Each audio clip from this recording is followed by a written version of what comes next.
All right, you ready? Yeah. John Doyle. G'day. G'day. What is that? Oh, that's your... This is some tobacco I got in Vienna the other week. And do you smoke a pipe or anything?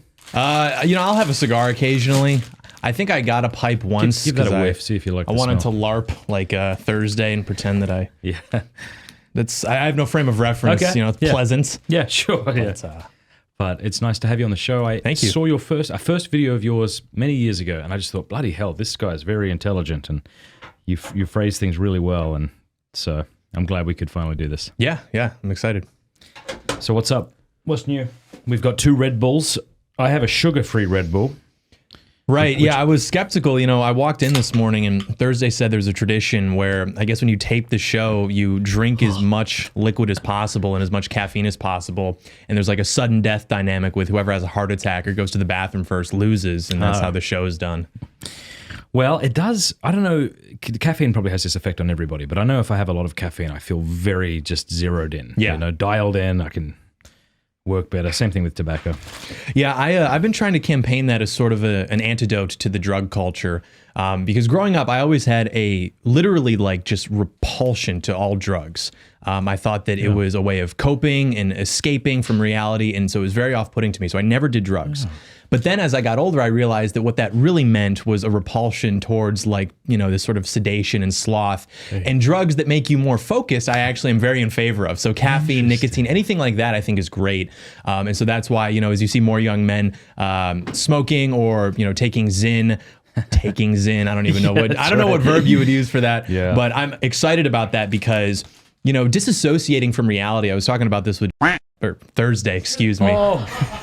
You're gonna bleep over that one, aren't you?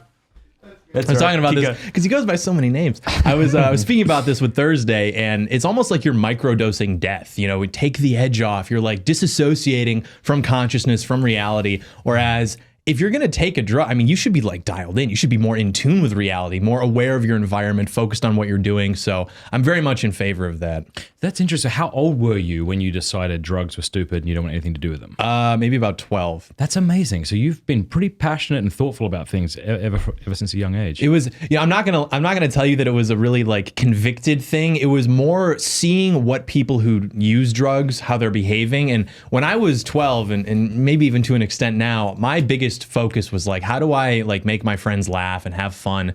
And I noticed that the kids who were getting involved in that and who thought that was cool, they weren't actually doing anything interesting or funny or cool. Their whole thing was well, we're the kids that are going to go. We're going to smoke marijuana. And that's really, and I was that's lame. That's kind of stupid. You're not really doing anything cool or edgy. Maybe this was cool in our parents' generation or something, but how funny. Yeah. It's funny, right? Because I'm a boomer essentially. So this is cool because we come from 2 different perspectives.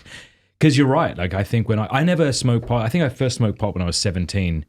But I never liked people who smoked pot. And this, I'm not trying to shame anybody who does for medical reasons, if that's even a thing or whatever. I'm not trying to start a war here. It's just that for me, I never did it. My parents warned me against it.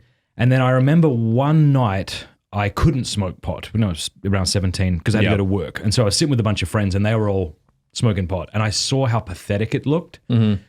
And when I wasn't high, and I was like, I can't do this. Yeah. But it's funny because before that, I guess there was a sense in which it was cool. So I love the fact that someone younger like yourself is a new generation of people who are like, no, this is not. It was almost like an anti-peer pressure dynamic where we had a group of guys in high school, and half that group started doing stuff like that. And we were, we would make fun of them occasionally, but that was when we were in the majority. And then once more of our brothers fell and started smoking, then now we were in the minority. And so we understood that our job was we'll still hang out with you or whatever, but we're not going to participate, obviously. But then they stopped inviting us to things. Not even because we were there killing the vibe or whatever. They would just want to get high and watch Big Mouth on Netflix, and we would just be kind of there just doing what. And it was almost as though our sobriety was disrupting their experience of being able to smoke pot and watch Netflix. And so they stopped hanging out with us, and so we went in 2 different directions. It's funny how different generations demonize different things. So when I grew up, my parents were, and God bless them, but fine with me watching Friends and Seinfeld, even though it would glorify fornication and all this sort of stuff. But they were extremely strict about don't you ever smoke cigarettes. Mm-hmm. Whereas today, if my 16-year-old was smoking a pipe. I'd be like, oh, all right, well, Yeah. just go easy. But Yeah. of course you're not going to watch Friends. Yeah, well, because they grew up with all the anti-smoking propaganda because Okay. they didn't want young men to be consuming nicotine because they understood the power behind it, and so they demonized smoking tobacco, which is so interesting because you think about like the average American, how unhealthy we are, how fat we are, and still, I mean, people literally now when they see, like Jenna Ortega, for example, was caught smoking a cigarette, I think somewhere in Europe, and she almost like got canceled for this. I mean, people were so upset because she's smoking a cigarette, she's promoting these unhealthy lifestyles. She like got canceled or whatever for a brief period because of that. Whereas you have plenty of celebrities who glorify all sorts of unhealthy lifestyles, far more unhealthy than smoking tobacco. I mean, I've even heard, there's a friend of mine on Twitter, his name is Ben Braddock, and he told me this one time, I haven't looked into it, but he's smart, so it's probably true, that smoking tobacco isn't in itself, bad for you in the way that we understand. I mean, obviously anything that you inhale that's not oxygen is not going to be great in a long enough timeline, but it's the way that we use fertilizers and the type of pesticides that we use that specifically there's something about a bioretention in a certain chemical that causes the cancers to develop. And in Japan, Southeast Asia, where they smoke like chimneys, they never had issues like we have here with the development of these cancers until the markets opened up and then the American cigarette brands became the most popular. Now you're starting to see those rates of cancers increase because of that. So my like tinfoil hat on it is that they specifically wage war on tobacco and nicotine because it's something that's always been a part of male culture. Guys need to get together and we need to do activities. We need to smoke, drink whiskey, do whatever. We can't just hang around and talk all day like an episode of Friends. We need these sort of things that we can do. And there's another guy who had an interesting take on it where he's like, the reason that a war was declared on cigarettes is because the smoke break was too powerful of an institution for men to get together, complain about, their boss, complain about politicians, complain about maybe their wives or something like that in itself was too powerful. And whether it's the Boy Scouts, all male colleges, all male athletic organizations, social clubs, even the smoke break was not allowed to be had. And so that had to go away. So now you can't smoke. People look at you like you're crazy. Well, Thursday just told me for legal reasons that neither of us are medical doctors and don't necessarily stand by everything we might say during this episode. Yeah, true. But you're okay with alcohol? Mm-hmm.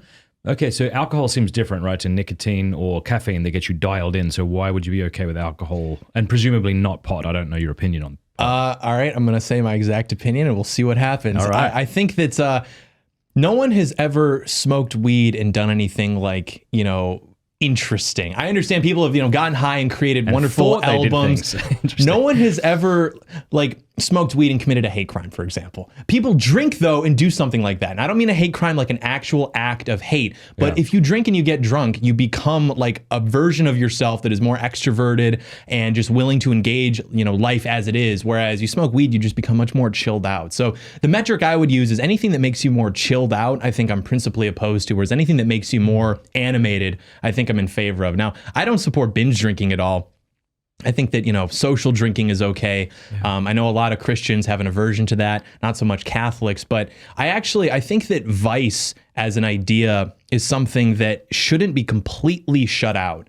I think that when guys tend to try to shut everything out, it doesn't actually make them more disciplined. I think it makes them more fragile. I've seen cases where you've got, young guys who try to keep themselves very, I'm never going to smoke, never going to drink anything. But then, once they get a taste of it, then they lose themselves completely. So it's almost like you have to be able to hold it in your hand and not get burned by it, responsibly engage in smoking a pipe or having a, glass of whiskey at the end of the day, but not, losing yourself in it, not going completely crazy and becoming a degenerate. I think tobacco kind of both relaxes me and kind of zones me in more intellectually, I suppose. I feel more kind of sharp and awake. Yeah, it's interesting, man. Pot is a big thing today, and it's very difficult when you try to look at the studies. You just wade your way into something that, at least for me, I can't begin to figure out. It seems to be very politicized, and I don't know what's right, what's wrong, and I don't really know how to read scientific studies and what they're drawing from anyway. So there's a lot of people who seem like they know one way or the other. But there's a lot of research actually that's coming out in just the last few years showing that it induces, especially in the strains now because it's so much stronger, it induces psychosis and schizophrenia in people who consume it regularly. And there's a few great books on this. One of them is, they're titled sort of clickbaity, but I assure you they're good books. There's one that's called Don't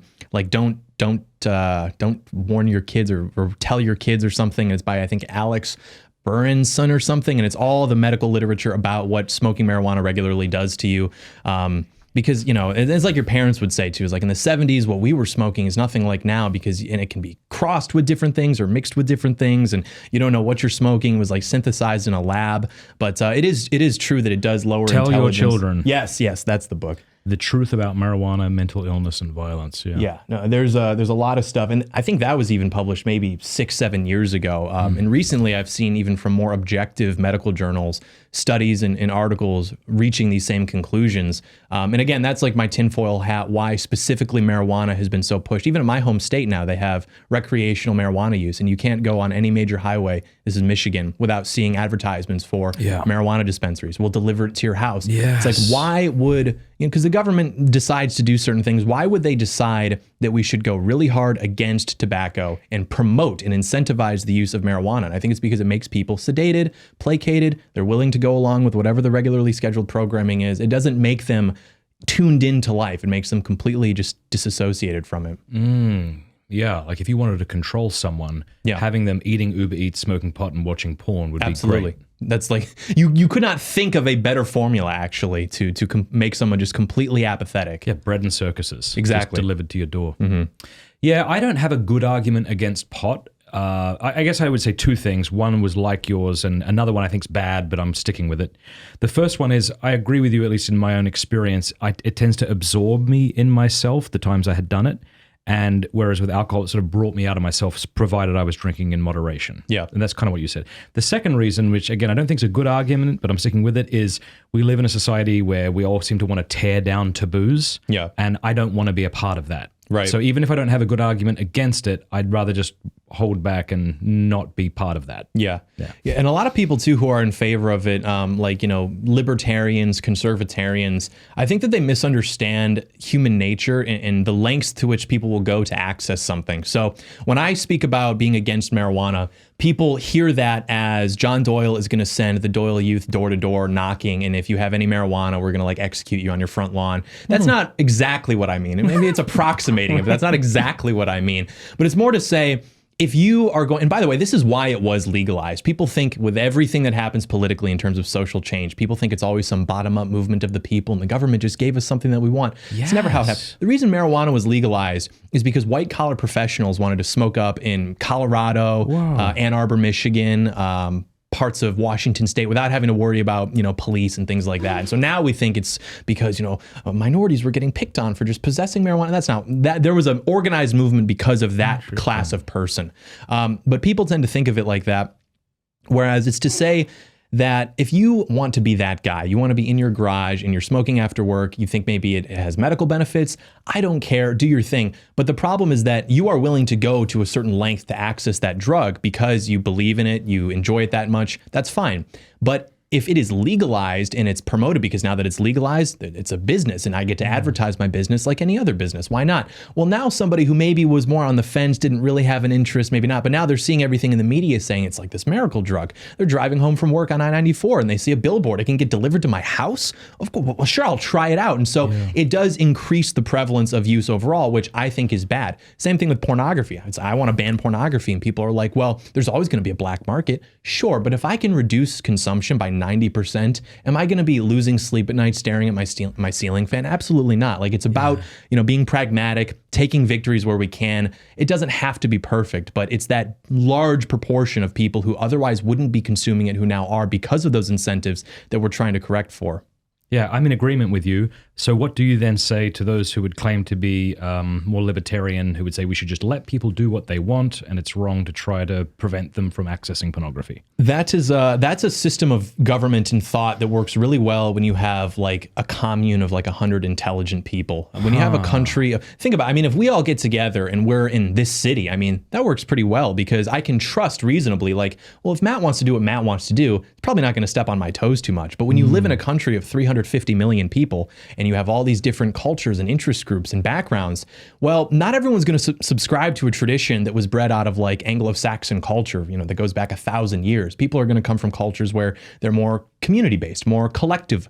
And so if you are, back here saying, well, I think you should be able to do whatever you want so long as it doesn't infringe upon my rights, That's great. It's a very mature opinion, but they don't agree. And you can want them to agree, but they don't. So they're going to vote in a way that reflects their disagreement of that. And it's going to inevitably infringe upon your rights. And I think libertarians, I went through my libertarian phase when I was in high school. I think it is a stepping stone to sort of mature political development, because you do arrive at that conclusion. Like, well, why should I get to tell other people how to live their life? But as you understand how power works and political power works and human nature works, I think the conclusion that people tend to arrive at is that it's not enough to say we have to sort of leave this power vacuum, because someone's going to occupy it. And it can either be you or it can be the bad guys. And what we've seen in our country is that the bad guys are occupying it. And it's not enough to say, okay, well, we have whoever is in charge of this country and they're promoting all of this nonsense, all of this sinful behavior. Well, my answer to that is I'm going to ask it to go away. I'm going to say, excuse me, state, you're infringing upon my rights, and I don't even think you should exist as a concept. I believe in small government. And the state says, that's cute, and then they continue with their business. Whereas actual organized opposition to that, something like, a more classically right-wing government like you'd have seen in this country 100 years ago, they crush that opposition because that's actually a threat. And that right-wing opposition doesn't actually want to have some sort of totalitarian state. They just want the communists to go away. And so because the communists understand that the only threat to that is an organized right-wing opposition, as opposed to just, libertarians who want to masturbate and smoke weed and say, hey man, don't tread on me. They're like, okay, they don't care. What are you going to do? You're not going to organize from your garage. So that's why they have to go after actual, political organizations who have teeth and want to challenge that totalitarianism and that authoritarianism, as opposed to just this idea of libertarianism, which claims to win the argument in the short term because it is more in favor of smaller government or whatever, but they have no plans to actually implement that or reduce that power. Yeah, I haven't thought about this a lot, but it seems to me that it's usually the one or the group who believes themselves to be threatened that gets excited about libertarianism, because they just want to be left alone. Right. So it seems to me like a lot of conservatives talk like that, like live and let live, you can do what you want to do. And you even hear people say that in regards to people mutilating themselves.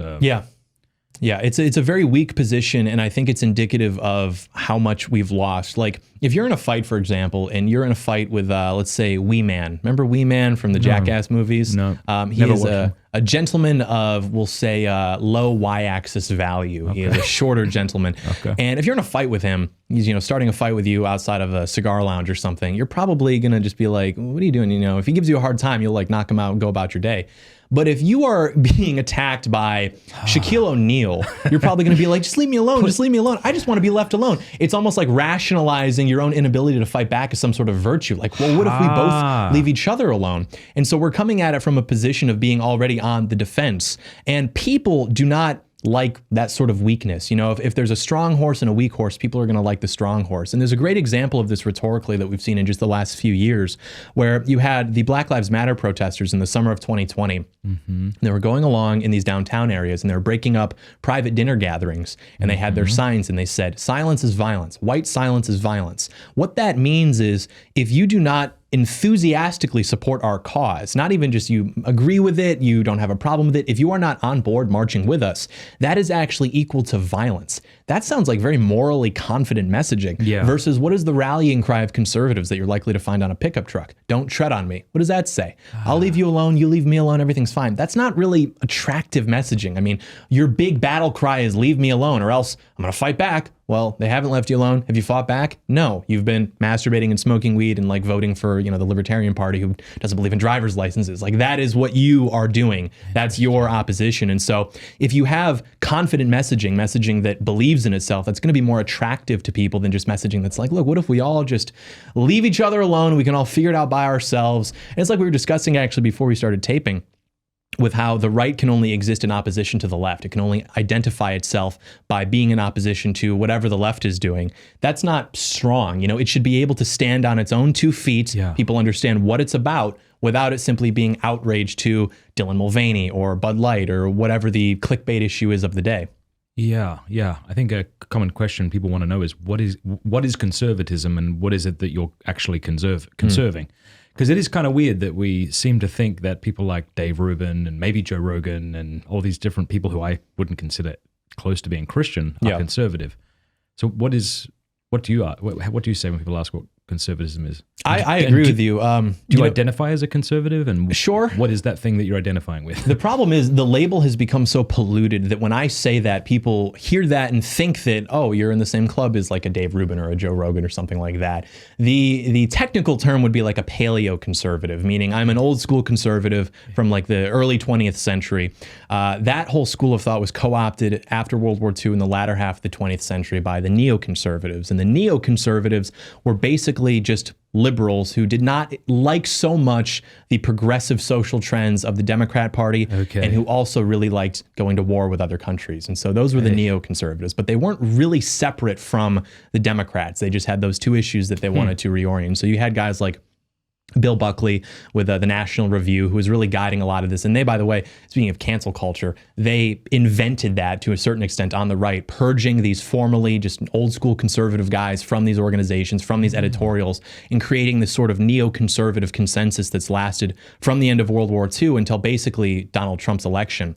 So when I say I'm a conservative, I don't mean that necessarily that I'm totally pro-capitalism, total pro like freedom and liberty and everything like that. I believe in a more classical understanding of those things, an economic nationalism, not freedom, but liberty understood in a classic sense, meaning like I am not free to do whatever I please, because what that tends to mean is like I'm just free to pursue my preferred method of self-destruction, but I'm free in the sense that I have control over my body, I have control over my desires, and so I can go through life without being attacked by these various temptations because I am myself and I don't have to worry about that sort of thing.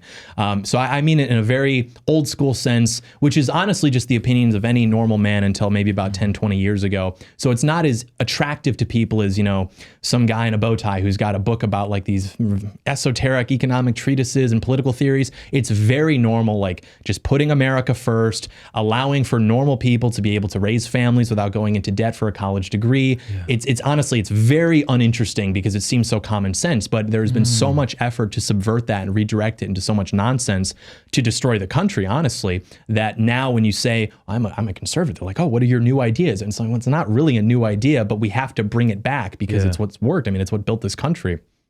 And so I heard of some big conservative conference, you'd know more than me, that tried to get a porn performer to come and speak, or even if you don't know that specific example, you know that sort of stuff is happening, right? Yeah, it's almost like these conservatives are trying to band with whoever will agree with them. So transgenders, but they're for us on this, so we're going to link arms with them. And I suppose there's something to be said with trying to fight a common enemy, but where does that go wrong? When do you want to stop? Well, it seems to me you should never have a porn performer advocating for your positions, but... Yeah, it's sort of this like big tent mindset.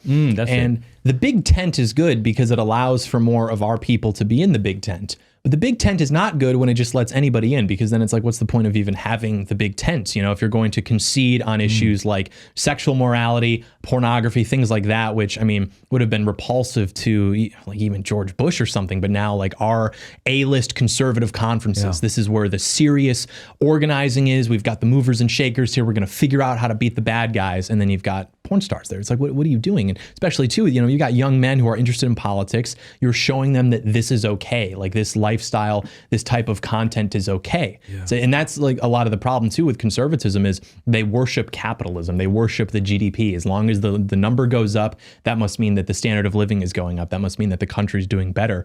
But you have to have some sort of moral system in place where you can't monetize vice. You cannot profit off the degradation of your fellow countrymen by selling them pornography, selling them drugs, things like that. Like that is completely immoral. Yeah. Now you did a debate on pornography recently. I did. Tell me about that.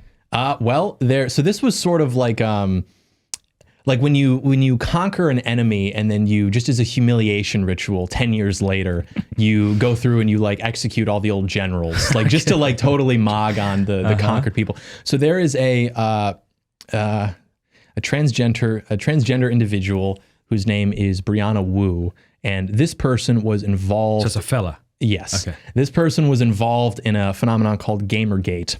Okay. Like 10, 11 years ago, which is where I and a lot of other young men first got involved in politics because we just wanted to play our video games. And all of a sudden you had these feminists coming in and telling us that you need to be nicer to women. These are blah, blah, blah. And so there's all of these things going on. And so this person was heavily involved in that. So it goes on, it's over. But now I find out that there's a debate being put together between me and this person. So I was like, yeah, I'll do it. I'll pay you to do it. So you have history with this guy. This is like, this would be like, what's a good example? Did you see The Northman?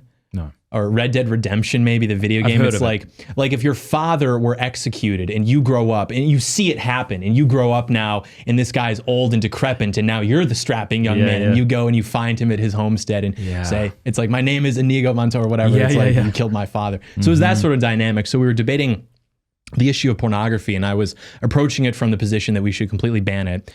And this person didn't really have any opposition to that. Their entire argument was simply, well, I work in policy and this would be so complicated. They wouldn't even concede, like, okay, ignoring the logistics of it, the resolution of this debate is, should we? It's an ought question. And can you at least meet me there? And they refuse to do that. Not, because, is it possible? Is it even possible in a democratic republic where the vast majority of people are open to it? That's not the question. Exactly. Should we? Yeah, ideally. And he completely refused to even acknowledge or concede that. And then even later on, there were arguments that were made about how children are using it, and the percentage of children who are being exposed to this at younger and younger ages each year, who are making it more a part of their daily lives. And even then it was like, well, it's super complicated. And that's what they love to do. They love to make issues that should be so clear cut into these labyrinths where it's like, well, it's so impossible. It's like, we arguably put a man on the moon. We created the interstate highway system. Like, we have done things far more ambitious than making it so you can't just pull out your iPhone as a 7-year-old and watch people have sex. We have done so many more impressive things than that. It's certainly possible. And they know that too, but they are representing a side that is largely addicted to this content. They like this content because it's subversive. They enjoy that it makes Christians upset. And so they have to represent that position because of that, almost by its own virtue alone. Forgive me if this is too personal, no need to answer it, but is this something that you've had in your history that you then decided was evil and tried to overcome? Or is it something that from a young age you were like, I know why porn's evil, I don't want to get involved in it? It's like, if you're a young guy with internet access, you're going to at some point watch this stuff, especially growing up. You go to middle school, high school, and your friends are like, did you know that you can just see this? And it's like, wow, that's interesting. Yeah. But it was never like a huge problem. And honestly, when I first started speaking out against it, it was for two reasons. One, I noticed that my friends weren't dating women. They weren't talking to women. They were like totally just...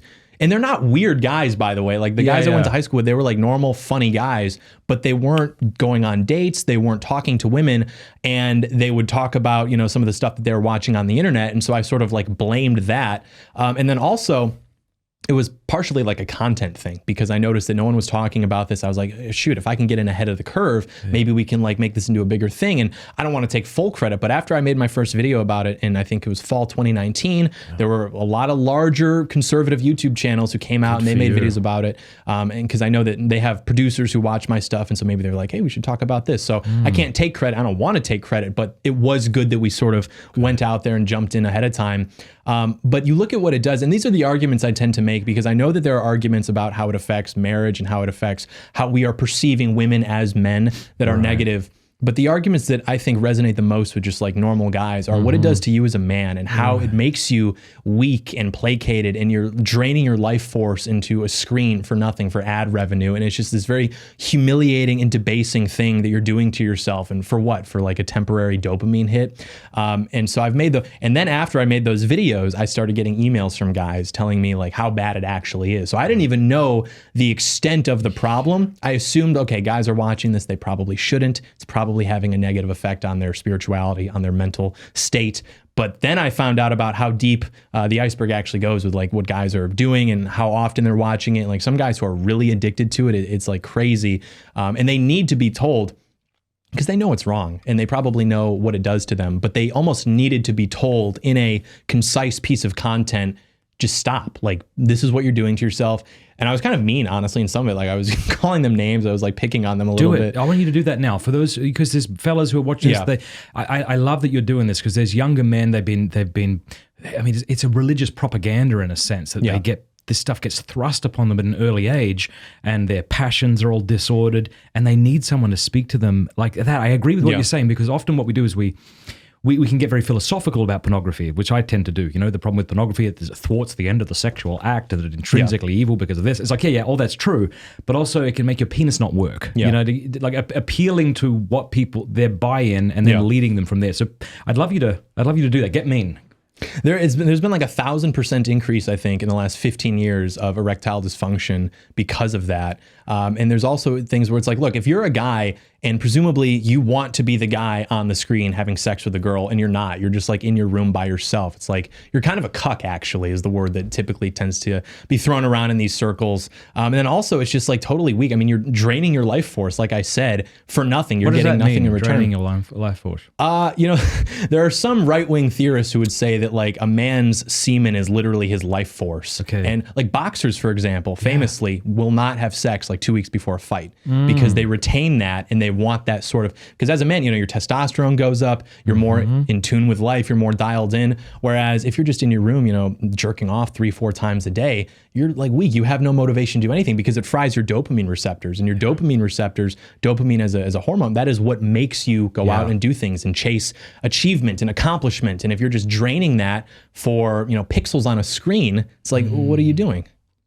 Yeah, I think men like to be talked to like that. They like to be I like to be talked to like that if I believe that other person has my best interest in mind. Yeah. There's a difference between just making fun of me, which I don't appreciate, and someone being like, you could be way better than you're being. You're actually being pathetic and you don't need to, so you could choose to stop being pathetic. Right. There's even, someone did a control F on male self-help books versus female self-help books. And they found that if you take like any off-the-shelf, just self-help book for women, a lot of it is very much like, you deserve this, this, and this. You need to be honest with yourself about what you deserve. You need to be understood. Exactly. Yeah. And male are like, you need to do this. Coward. You need to do this. Yeah. You're fat. You're a loser. And guys are reading this, are like, so true. Like, you need to be barked at. That's why men love movies that depict, you know, drill instructors, like in Full Metal Jacket. Like, you go back and you watch, no one even knows what that movie's about. The only thing they remember from that movie is the sequence. It's like 45 minutes where you've got Gunnery Sergeant Hardman or whatever his name is, and he's like yelling at Private Pile and everyone. Like, guys love stuff like that. You want to be almost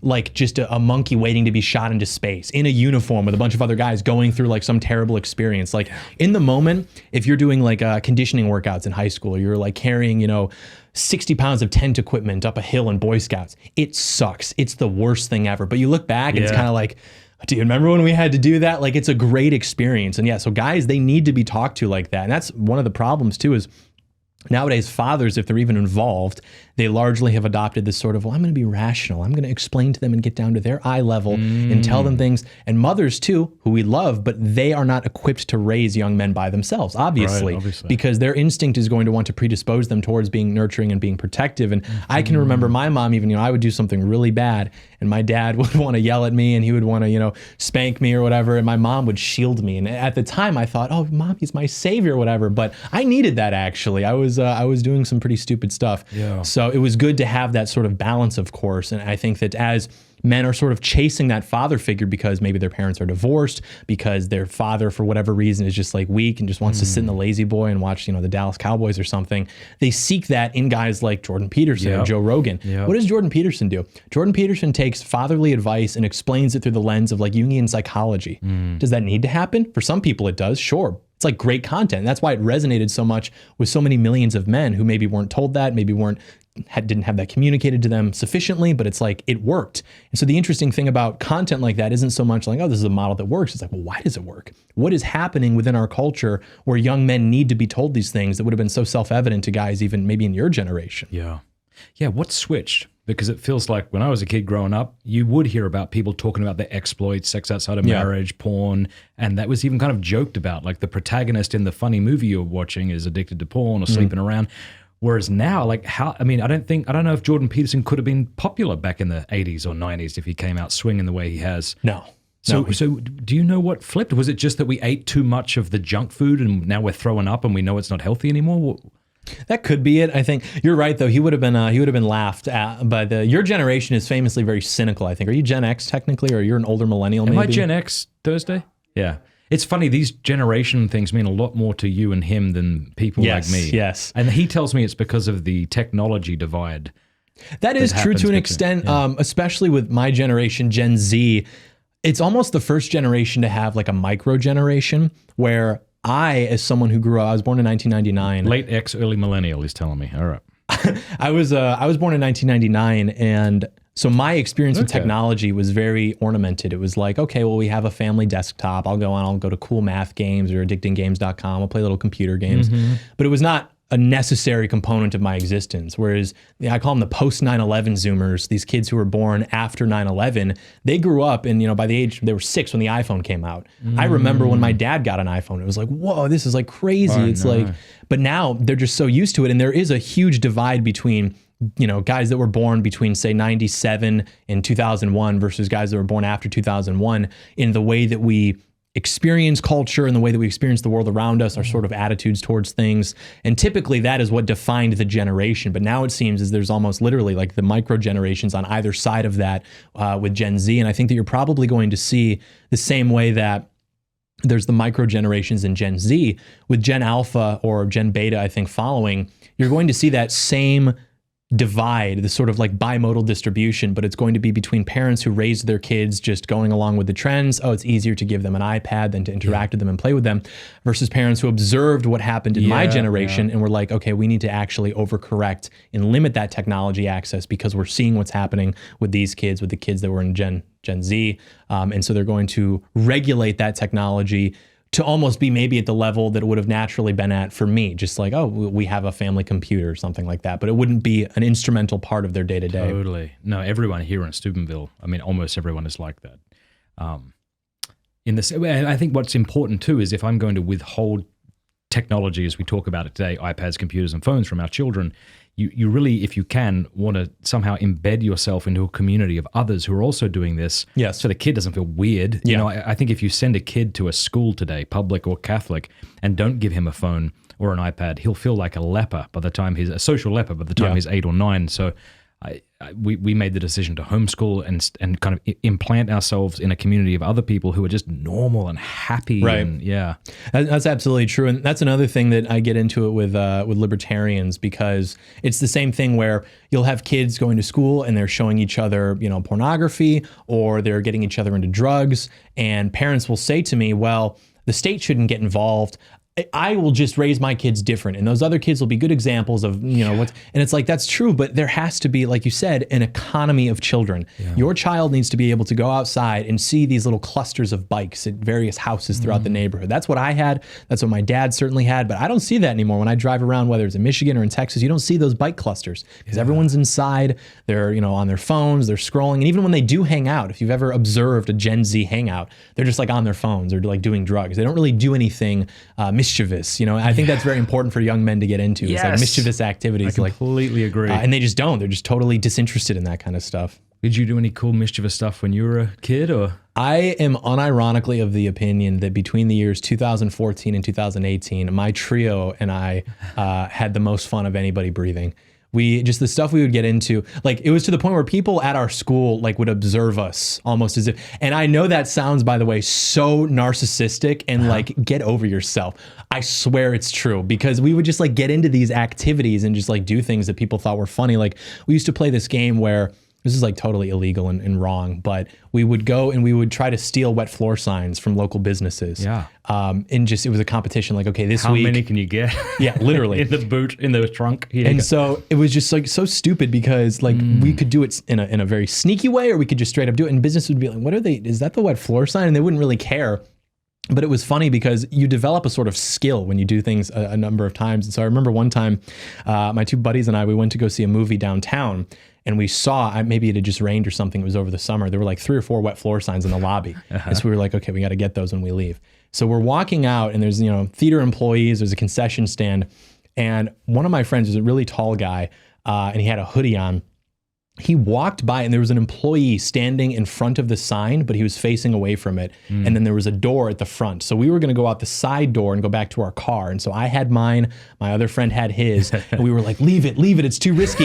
This guy, in one stride, like without even, he just goes and he managed to scoop up the wet floor sign, embed it under his hoodie, and exit. And the guy had no idea that it even happened. And it was like, that's like the most impressive thing I've ever seen in my life. And so one time we set them all up, because we didn't know how many we had. We would just go back to my house, house, throw them in the attic. My mom was like, what are you doing up there? I was like, it's fine. I was like, let's see how many we have. So we set them all up on our driveway. We had like 100. We had like 100 of these wet floor signs just in our driveway set up. We were like taking pictures by it. Like, these are our hunting trophies. And then I remember my mom like went up there to get Christmas decorations or something. She's like, Johnny, what is all this? And I was like, well, I don't know what those are. What do you mean? I don't know, wet floor signs. But like things like that where it's probably wrong. You probably shouldn't steal your local wet floor sign. Right, but there's also a virtue. Again, it's like harmless, It's just... the coolest thing I did, and by cool, I mean, again, objectively wrong, and yet there's virtue in the adventure and the camaraderie and the excitement of it, right? We would go around my little town and we stole all of the garden gnomes that we could find. Yeah. And then we went to some random person's house and we set up a gigantic garden gnome party. The next day, it was on the front of our local newspaper. And even the newspaper thought it was kind of funny.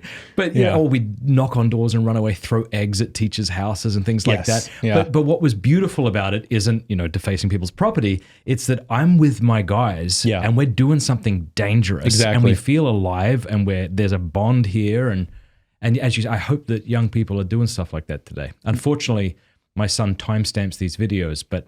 he should know that if he did something like that, I would punish him. Right. But I'd say, good job. I don't know. Like there's a sense in which I'd be proud of him for doing something more interesting than playing Minecraft. Yeah, that was one something I really enjoy about growing up is that my dad grew up literally in the house next door to the house that I grew up in because my grandma lived there since 1965. Yep. And my mom bought the house next door. She introduced my dad. My dad rizzed her up and I popped out a few years later, I guess. But it was interesting because I would tell my dad like... I'm afraid to ask what rizzed her up means. It is the act of romancing a young lady. Continue. But he would tell me like, if I said, oh yeah, we were biking down so-and-so and then so-and-so got chased by this pit bull. So we had to jump up on that brick wall. He's like, oh, the brick wall behind the McDonald's. Yeah. Me and my buddies used to go push each other off and fall into backyards and dogs would be biting us. Like stuff like that. Being able to share that same geography, literally go to the same middle school and high school that he went to, walk the same hallways, get involved in similar types of mischief, trading stories. Like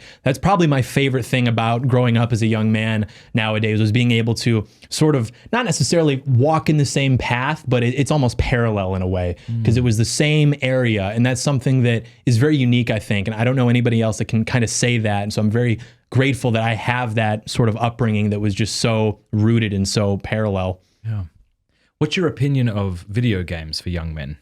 And maybe not so young men. I'm culturally a gamer in the sense that I like to say things that are not nice, but I quit playing video games. So you're going to have to explain all this to me. What does that mean? I'm culturally a gamer in that I like to say things that aren't nice. What does that mean? You want me to say? Well, but what does gaming have to do with saying things that aren't nice, I guess? What's that connection? Yeah, like you need to get in a lobby and you're with the guys and you're saying things to them that if like your mother heard, she would probably go drink turpentine. Like it's just like the worst things that could ever come out of your mouth. Well, this is what gamers do? I don't understand. Oh, absolutely. You get into like a lobby, whether you're playing like Call of Duty back in the day or this shows the cultural or not this shows the divide because when you said lobby, I'm imagining a lobby in a hotel. I'm trying to figure out what you mean. Now I'm realizing you mean yes. Yeah. You just guys get together and you just trash talk. It's just how guys communicate. Right. And you happen to be playing a video game, but the video game isn't the most fun. The most fun is like just going back and forth with guys and just saying like the most ridiculous stuff. So stuff like that. It's like, so I'm culturally a gamer. I say that in the sense that I used to play a lot of video games. I still retain that sort of mentality. I like video games, but I gave it up pretty much after maybe 10th, 11th grade because it was just time consuming. There are other things I wanted to do that were more productive. And so I quit playing, but then I recently got back into it because my mom got me an Xbox for Christmas 2 years ago. And I said, Mom, I don't want to open this because if I start, I can't. I'm going to get sucked back in. And she was like, well, you should enjoy yourself and you get to have fun too. And I'm like, I agree, but you're like, where's my dad? I need him to smash it. Right. So I opened it up a few months ago because my buddy started playing Fortnite because the OG map came back. And so I was like, I'll play. I never played back in the day. So now I got really into Fortnite because they got Peter Griffin in there, so I can play as Peter Griffin from Family Guy and go around, kill people. And it's addicting. And you know why it's addicting? It's because it's like a casino. It's a scratch off. It's a slot machine because every time you play Fortnite, you're dropped. and the winner is the last man standing. And so the whole game is you're going around collecting loot, killing people, and you've got to be the last man standing. So it's not like Call of Duty where you're just running around indefinitely in this religious ecstasy, just dying, being reborn, dying, and it's consistent. Fortnite is you're building up your portfolio of loot, and maybe I'm going to get to be the last guy. And so you get close, and then your entire reality shatters. You get killed, and it's like, I need to chase that again. So it's like every time you're rolling the dice. And so, yes, it's very addictive. I love that you're getting to know me because you just explained who Peter Griffin was and what Fortnite was without being condescending. It was very kind of you. I didn't want to step on your toes. No, it's very kind of you. Okay, yeah. So that's interesting that in 11th grade you decided to quit. I mean, that takes a lot of maturity for someone who's like, I want to focus on other things. Yeah. Was it a difficult decision? No, not really. Because at that point, I hadn't gotten an updated console. So I begged my parents to get me an Xbox 360 in 2012. So that console came out, I believe, in like 2006 or 7. So I was already behind. I got into middle school and all the guys had Xboxes. They were all playing Call of Duty. Yeah. So I've never begged for anything in my life harder than I did the Xbox. I made a chart and everything. I was like, okay, if I can be good for 35 days, I get an Xbox. That was the rule. So my dad was like, I don't know that I agree to this, but I sure, I mean, I guess. And so I got one. It was great. But then, years go by and now I'm not even playing online anymore. It's just like I'll go downstairs and I'll just like play a game or something just for my own amusement. Because at that point now I'm like working, I've got a job, I've got, classes in high school that are more difficult. And so if I'm having fun, I want to go be out with my friends or like do whatever. I don't want to like go and like play a game by myself. And nobody that I was really like cool with still played online a lot. So there's not even that like social system. So I just sort of fell out of it. But it wasn't something where I had to like cold turkey and I'm like eyeing it every time I walk by the basement. I'm like, maybe I could play a game really quick or something. It's pretty simple. Yeah, I'm trying to find where's the medium, because on one side you got people who only talk about gaming. That's all they ever do. They stream their gaming. And then on the other side you got people who are like, it's gay to game and men shouldn't be doing that. And I don't know. I wouldn't be on that side, and I wouldn't be on that side either. It seems to me that if you can engage in this entertaining game in a way that's appropriate and isn't too time consuming, and if you do find it restorative, then that's okay. Age of Empires 2 was big. I don't know if you ever heard of that when I was a kid. And I recently replayed a skirmish, and I shut the laptop lid on it. I feel fantastic. That was a really good time. I feel good, but it's addictive. It is. It's not like a movie in the sense that a movie kind of comes to an end, and of course you can binge things on Netflix. So I suppose maybe it is similar to gaming. But what do you think? Is gaming more deleterious than watching television? No, I think that's. I think you're right that there is something to be said about the middle, where you'll have guys who are angry at themselves because maybe they have addictive personalities and they've wasted so many hours playing video games. Maybe they see what they could have been if not for their hours on, Counter-Strike or something. And so they kind of lash out and they prescribe this very like, no video games. If you play video games, you're gay. Sure, like I get that. However, you need to have scheduled blocks of times where you can enjoy yourself. Because if you don't do that, I think it's like we said with Vice, I think it bleeds in. And I think that everything you do tends to be more miserable, less productive. And I found that myself. I used to be very strict about like, I should always be like reading a book or doing something. I noticed that made me in aggregate less productive. And I'm much more productive if I can schedule like, okay, I'm just going to go play a game for a couple hours. I'm going to go out with my friends for a couple hours, rather than sort of always be, trying to do these different things and then it's not exactly coming. If I can just actually schedule it and make it more blocked, not to say that you're like, okay, 6 o'clock, here's my fun hour. Like you're like, on a completely strict schedule, but you should be able to do things that you enjoy and not lose yourself in it. And if you lose yourself in it, that's of course a problem. Take a step back. But I think that guys are very strict in these circles about, doing things that they enjoy because they're afraid of what that may lead to. And I think that is ultimately more destructive than if they were just able to consume in moderation and really just, enjoy themselves, allow that to be fun, but, don't become an addict. Don't like become a gamer where, you're racking up like 60 hours a week in some game. Gosh, yeah, it's interesting. If I met a fella and we got into a conversation and I didn't find him terribly interesting, and then I found out he was a gamer, I'd be like, that's very unimpressive. But if you told me that someone like Dr. Scott Hahn, who's this great theologian, biblical scholar here, is like, oh yeah, I actually play occasionally. I'd be like, that's so cool. Like, isn't that interesting? Yeah. So it's like, if it's not somehow retarding your ability to crush it and to, then maybe it's a fun thing to do on the side. I don't know. Yeah, it's like Donald Trump tweeted in like 2012 or 13. It was like, make sure you take time to enjoy the weekend. It'll help you be more productive in the upcoming week. And so whenever I have something and it's like, oh, dude, I got to get this done, but it's it's a Saturday, I always think to the Trump tweet. What would Trump do in this situation? He would take time to crack a Diet Coke open, enjoy the weekend, and then it does tend to help me be more productive in the upcoming week. Two things I find impressive about Trump. One is that he doesn't drink. I mean, that's very impressive when people have that kind of standard. Like, I don't drink alcohol. Yeah. The other thing I found impressive for all of his foibles is the dude never seems to get rattled. Yeah. People always would talk about how bad his temperament was, but whenever he was put on the spot or cornered, he never, maybe he has and I haven't seen it, he never would lash out or fumble over his words. Yeah. Do you know what I mean? Yeah, he's literally like a lion. I mean, the guy is just truly larger than life. And I'm a big Trump fan.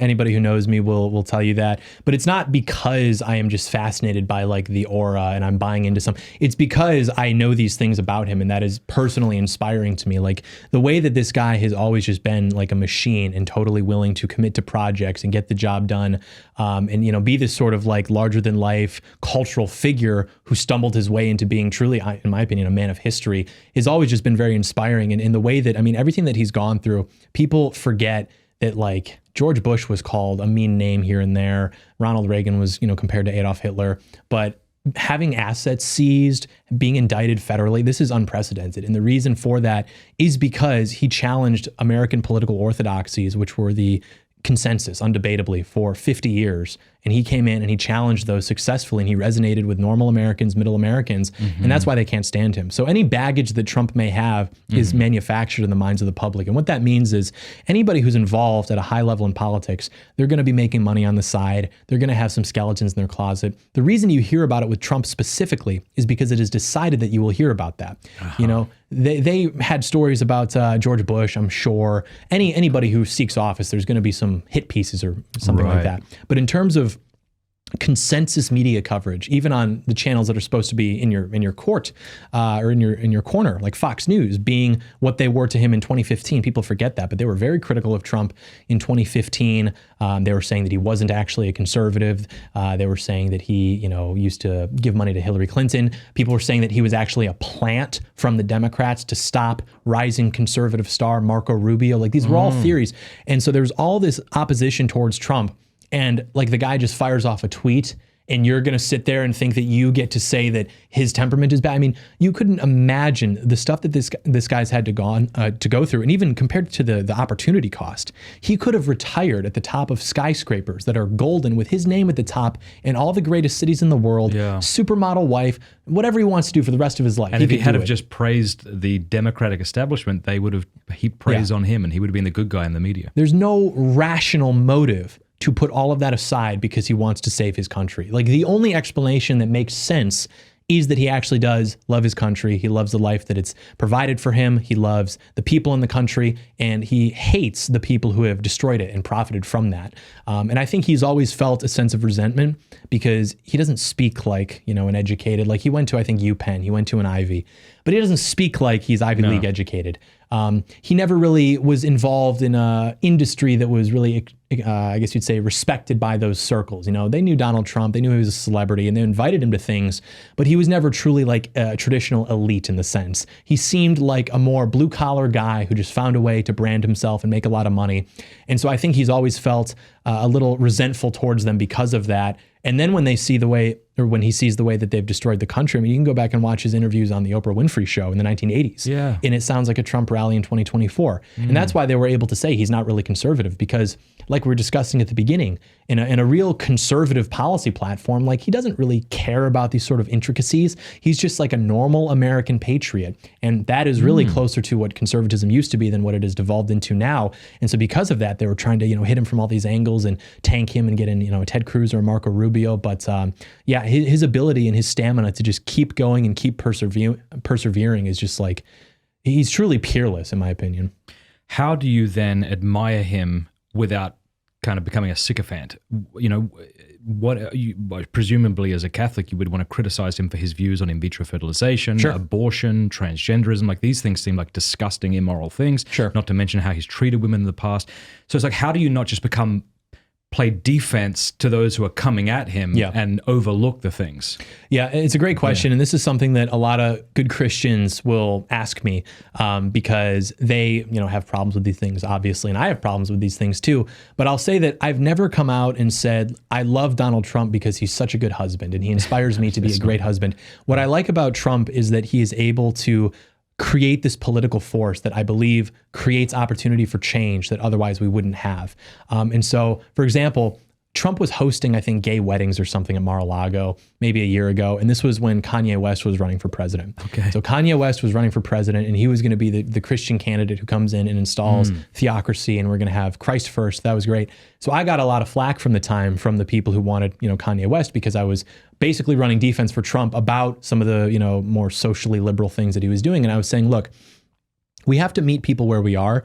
If we're involved in politics, that's the name of the game, is you have to understand the conditions that you're in and you have to find out how to make your policies get down the field given those conditions. So I was saying that nationalism is going to breed the conditions necessary for social conservatism, for more Christian policies rather than the opposite. So it's to say that if we wanted to have a candidate running for political office who is just the most Christian, well, we would have had President Mike Huckabee by now, but we haven't because people in America have become so calloused and they've become so polluted by sin that when they hear messaging like that wants to compel them legally to be more virtuous, it almost repulses them and they won't vote for it. I wish that weren't the case, but it is. But if you have someone like Donald Trump who can get in there and say, well, I want to close the border, I want to bring back jobs, I want to do this, and he makes, things like abortion an accessory to his campaign. It's like, oh, and I'm going to appoint pro-life justices, but he really didn't speak about that much. Well, he gets in office and now all of a sudden he appoints justices and that leads to the conditions that overturned Roe v. Wade. 50 years of pro-life activism, the crown jewel was we have to overturn Roe v. Wade. And the guy that ultimately facilitated that, not to discredit the work that the pro-life organizations have done, but it was the guy who frankly they were attacking in 2015 because they were like, well, he used to be pro-choice. He's probably paid for abortions, but it's like, that's true. But we need to get a guy in there who can move the ball down the field. And because we tend to be a more virtuous group of people, I think we have problems playing the game the way that the Democrats play the game, which is to say Democrats will say, I'm not in favor of that. I'm not going to do that. They will be creative with their presentation of what they intend to do. And then they get into office and they govern in complete opposition to how they said. Is it wrong as, say, someone running for president or running for Senate or whatever, as a Republican, to say, well, my position on abortion is that I want to give it back to the states. I'm more moderate, maybe, whatever. And then you get into office and now all of a sudden you staff your administration with radical pro-lifers and you govern like it's the Handmaid's Tale or something. You're saving lives. On the net, you are saving lives. And the problem with the pro-life organizations is that there's a lot of money to be made by getting up in front of a crowd of people and saying, I think killing babies is wrong. And everyone claps. Yes. So true. Like it's honestly, it's a form of virtue signaling on the right. It's to say killing babies is wrong and everyone claps and they give you money. Yes, but do you want to save lives? Because if you want to save lives, you got to kind of get in the mud and work your way through that system. And so my problem with Trump is a personal sort of, I wish that he, maybe had more Christian positions on these things, but ultimately, like, I'm not looking at him as a sort of avatar of, Christ-like behavior. I'm looking at him as a guy who can get into the system and create opportunities for guys who maybe are more inclined to be convicted and have deep convictions on these things to then get in and move the ball down the field. And so that's why I like Trump, is because he's able to create those coalitions and to do that. Were you like that from the very beginning? Were you that? Did you speak so strongly in favor of him when he first started running back in 2016? Yes, but it wasn't exactly like that. It was more so instinctually like that, in the sense that I was like, okay, this is a guy who is saying things that need to be said. He could actually disrupt the Washington political establishment. Back then I was more naive. I thought that he would get in there and be able to, blow things up. And then you sort of see the way that politics actually works. And, from day one, Paul Ryan's Congress was impeding him. They basically viewed Donald Trump to be an irritant. This is a guy that, damn it, he got in. Okay, we're going to have to put up with this guy for 4 years, but we're not actually going to let him do anything. And people view that and we're like, oh, he didn't get anything done. And it's like, you don't understand the project that this guy was assigned. It's not like, he's a Republican president and he's just keeping the trains running on time. I mean, he did sustain a tremendous economy. He did start the border wall. He cut immigration. He didn't start any new foreign conflicts. So just viewing it like that, successful relatively, but his project was so much more ambitious. So it's almost like you can't even compare it, because his project was to drain the swamp. Okay, swamp status, undrained. So now what, Trump is a failure? It's like, you have to understand how deep the rot is in the system. Who's going to win? Trump. It's funny. I heard you say that on one of your videos back when I think it was before DeSantis said he was going to run for president. And when I heard you say that, I'm like, that's obviously not going to happen. But Yes. Thursday said the same thing. He's like, no, Trump will win. Yes. And I'm like, okay, I mean, what do I know? And it's wild to see that he's now the... It takes all of us. We all trust the plan at different speeds. Some trust it a little bit sooner. Some trust it a little bit later. But eventually we will all be on board the Trump train. So, hey, happy to have you on board. Thank you. Well, I said to you in a text, I said, I have a very low bar. I'm going to vote for who I think hates me less. Yeah. And I kind of mean that. I do mean that. I feel like if I had Trump over for dinner and I explained to him about my family and my community, that he wouldn't resent me. True. I feel like Biden and his people hate me. Absolutely. Yeah. Yeah. I mean, because you look at Trump and obviously, and you have to we view sympathy and empathy very one way, sort of. We think that can only flow down. Like, I have to be sympathetic and feel empathy for people who are lower than me. You kind of have to do it both ways, right? You have to be sympathetic. I mean, imagine being Donald Trump, not only to say all the opposition, all the negative press, but when you're a man and now all of a sudden you have billions of dollars and you have opportunities to explore vice that no average man will explore with, supermodels, with different kinds of drugs and alcohol. And it's like, if this guy has, indulged in women or done whatever, it's like, do I personally have a problem with that? Sure. Will he be held accountable for that? Sure. But ultimately, what do I want from Donald Trump? I want Donald Trump to make it easier for my friends and I to grow up in this country, to have families of our own. Can he do that? Sure. And that's really the bottom line, I think, in terms of viewing him as a political actor. And we can pray for him. We can pray for him to, develop a more intimate relationship with Christ. But I think that we do more harm than good by kind of sitting back and just, nitpicking everything he does or everything he says. So how's it going to play out? What do the next several months look like up to the elections? I would hope that he gets into office and everything runs smoothly, but it just seems almost too far-fetched because he is putting together an administration that is far more competent and far more loyal than the one that he had initially. The organizations that he's putting together, the guys that he's putting together, bringing back new people, it is it almost brings a tear to my eye, actually thinking about what is possible with the organization that he's putting together. How are you aware of this? Is this inside baseball stuff? Yeah, a little bit. Yeah. I know some people in Trump world, and you hear things, and so it's very good on the basis of that alone. And so you almost have to wonder, is this actually possible? I mean, is the system, whatever that may be, going to allow this guy to get into office and actually create the change? And so I think the reason they've waged such aggressive lawfare against him is because they are trying to legally prevent him from taking office again. I don't think that they think they can just, the word they use is fortify the election again in a way that would convince people that Joe Biden actually won again. I mean, he is so insanely unpopular. The economy is in the toilet. The border's wide open. I mean, people are reflecting a lot of anxiety about this. And Trump's polling numbers are better than they were in 2020, better than they were at this time in 2016. People love him. I mean, there's no way, looking at it now at least, that he doesn't get in. And so it makes you wonder, are they going to do something more extreme to take him out? Are they going to perhaps just trust that they can do what they did in 2016 and just impede his administration so successfully again if he gets back in? I don't know. I don't know what's going to happen. I think he will if, God forbid something terrible happens, but I think that he will be sworn in again, and I think he will be the president again. Wow. What do you think the Democrats' best strategy is right now? Is it to have Biden resign and put someone new and fresh in his place? It's interesting you say right now. A few months ago, I would have said it would have been more intelligent to pivot to somebody like Gavin Newsom. But now, I mean, they're so far into it with Biden, it's you almost have to commit to it. And I think that people like Biden more than conservative media give credit for, because if you are a puppeteer and you are you are picking at the bones of the American civilization and you're giving money to all your friends at the expense of the American taxpayer, if you have someone in office like Barack Obama, say what you will about him, the guy is like an ideologue. He does have a worldview. And, he famously didn't get along with certain people that you have to get along with if you want to be an American president. And so, if you want to run the presidency as a basically wealth transfer or power transfer or whatever, if you've got someone in there like Obama, that makes your job a little bit more difficult because he has things he wants to do. He has friends that he wants to give patronage to. You have someone like Joe Biden, the guy's not there. He's old.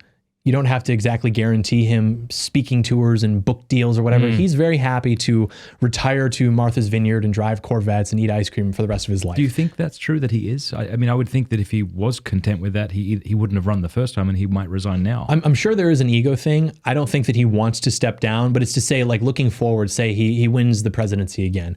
After that, what is he guaranteed? You know, Barack Obama gets book deals, he gets whatever, $500,000 speaking fees. Like Biden, he's made his money as long as they don't prosecute his family. Like, I'm sure he's fine with that. But when you're dealing with somebody who has political ambitions beyond even the White House, they're trying to set themselves up, set their friends up, set their family up for a future. It's more difficult, you know, if you're dealing with like maybe a Gavin Newsom or a Barack Obama. So it's almost more advantageous in a way to keep Biden in office, because then obviously he's not running anything. And so things are allowed to just flow as they will. Okay. You don't have to deal with him being like, well, I said this and I want this. It's like he's just there. And it's considered a win in his administration if he can go out and give a State of the Union address and not literally like collapse or disintegrate like the Wicked Witch or something. It's considered a win for his administration if he can just present himself as semi-competent for an evening, for an hour.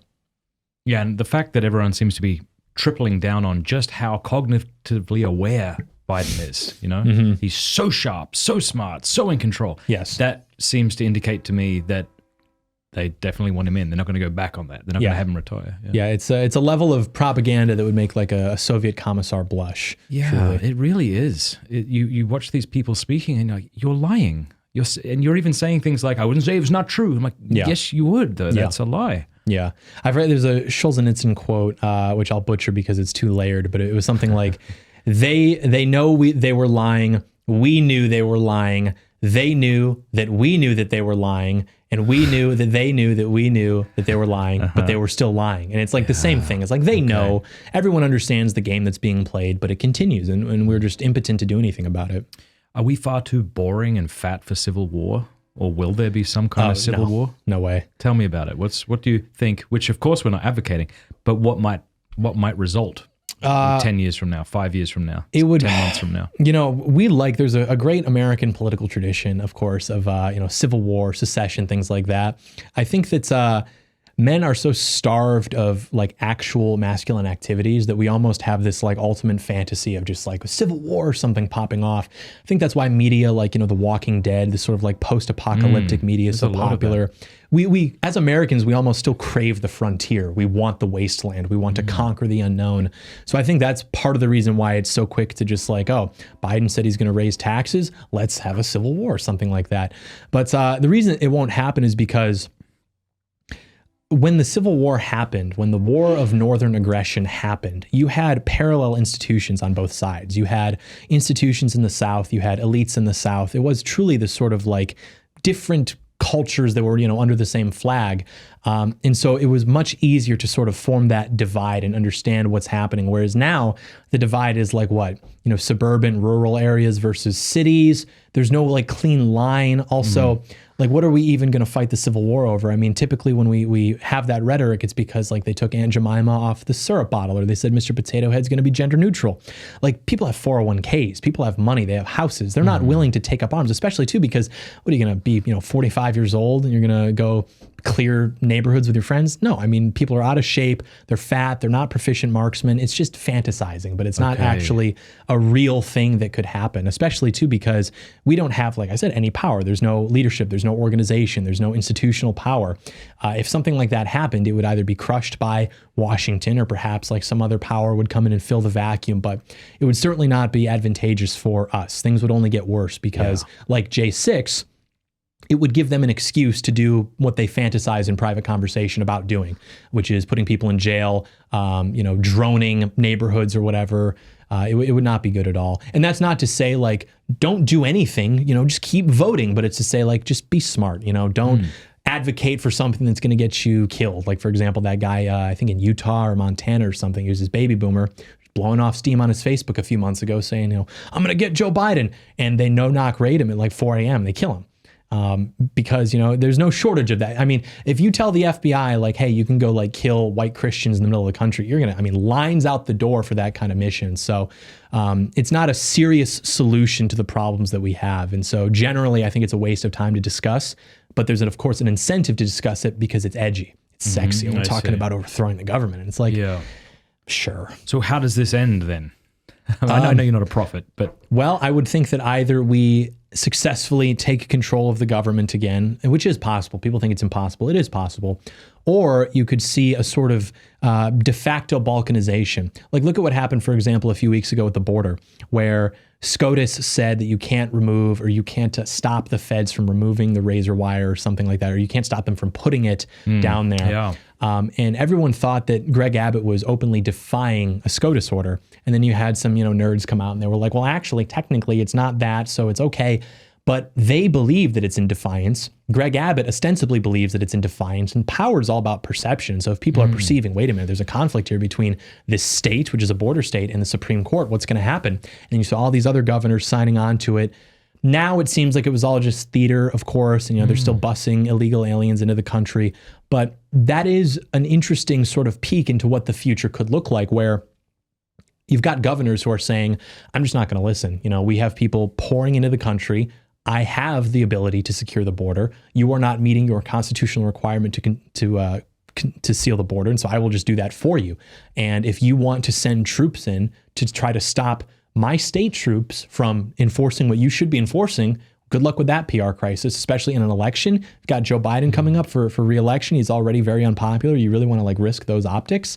And so maybe they'll back down. And so that could be a situation where regions in the country, which are governed by Republicans, begin to exercise more autonomy over the state, over the regions. And the federal government is still nominally, the one in charge. But in terms of who's actually making the decisions, it becomes more transferred to those local and to those state levels. And then maybe in a long enough timeline that would lead to, not secession, but that sort of, balkanization or something. What would you say? You have a podcast, Heck Off Commie. We'll put a link below to it. Yes. What's your mission? What's your hope with that podcast? I want total communist heck offing. I want all communists to go away, to heck off, to go back to the pits that spawned them, never to bother well-meaning American patriots again. Okay. I don't know. No, it's, I don't know.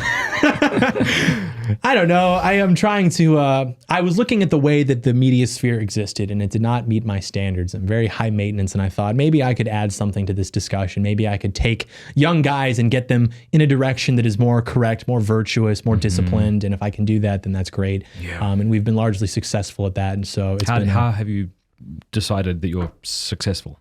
The people I meet. Yeah. What are they saying? Oh, it's incredible. I mean, you meet these people, and sometimes they'll have tears in their eyes because you told them something as simple as stop watching porn, go to the gym, good man. Be normal, pick up the Bible. I've had so many guys tell me that I was able to, I did a 2-part series, for example, illustrating the philosophical and practical overlap between Satanism and liberalism and Christianity and conservatism.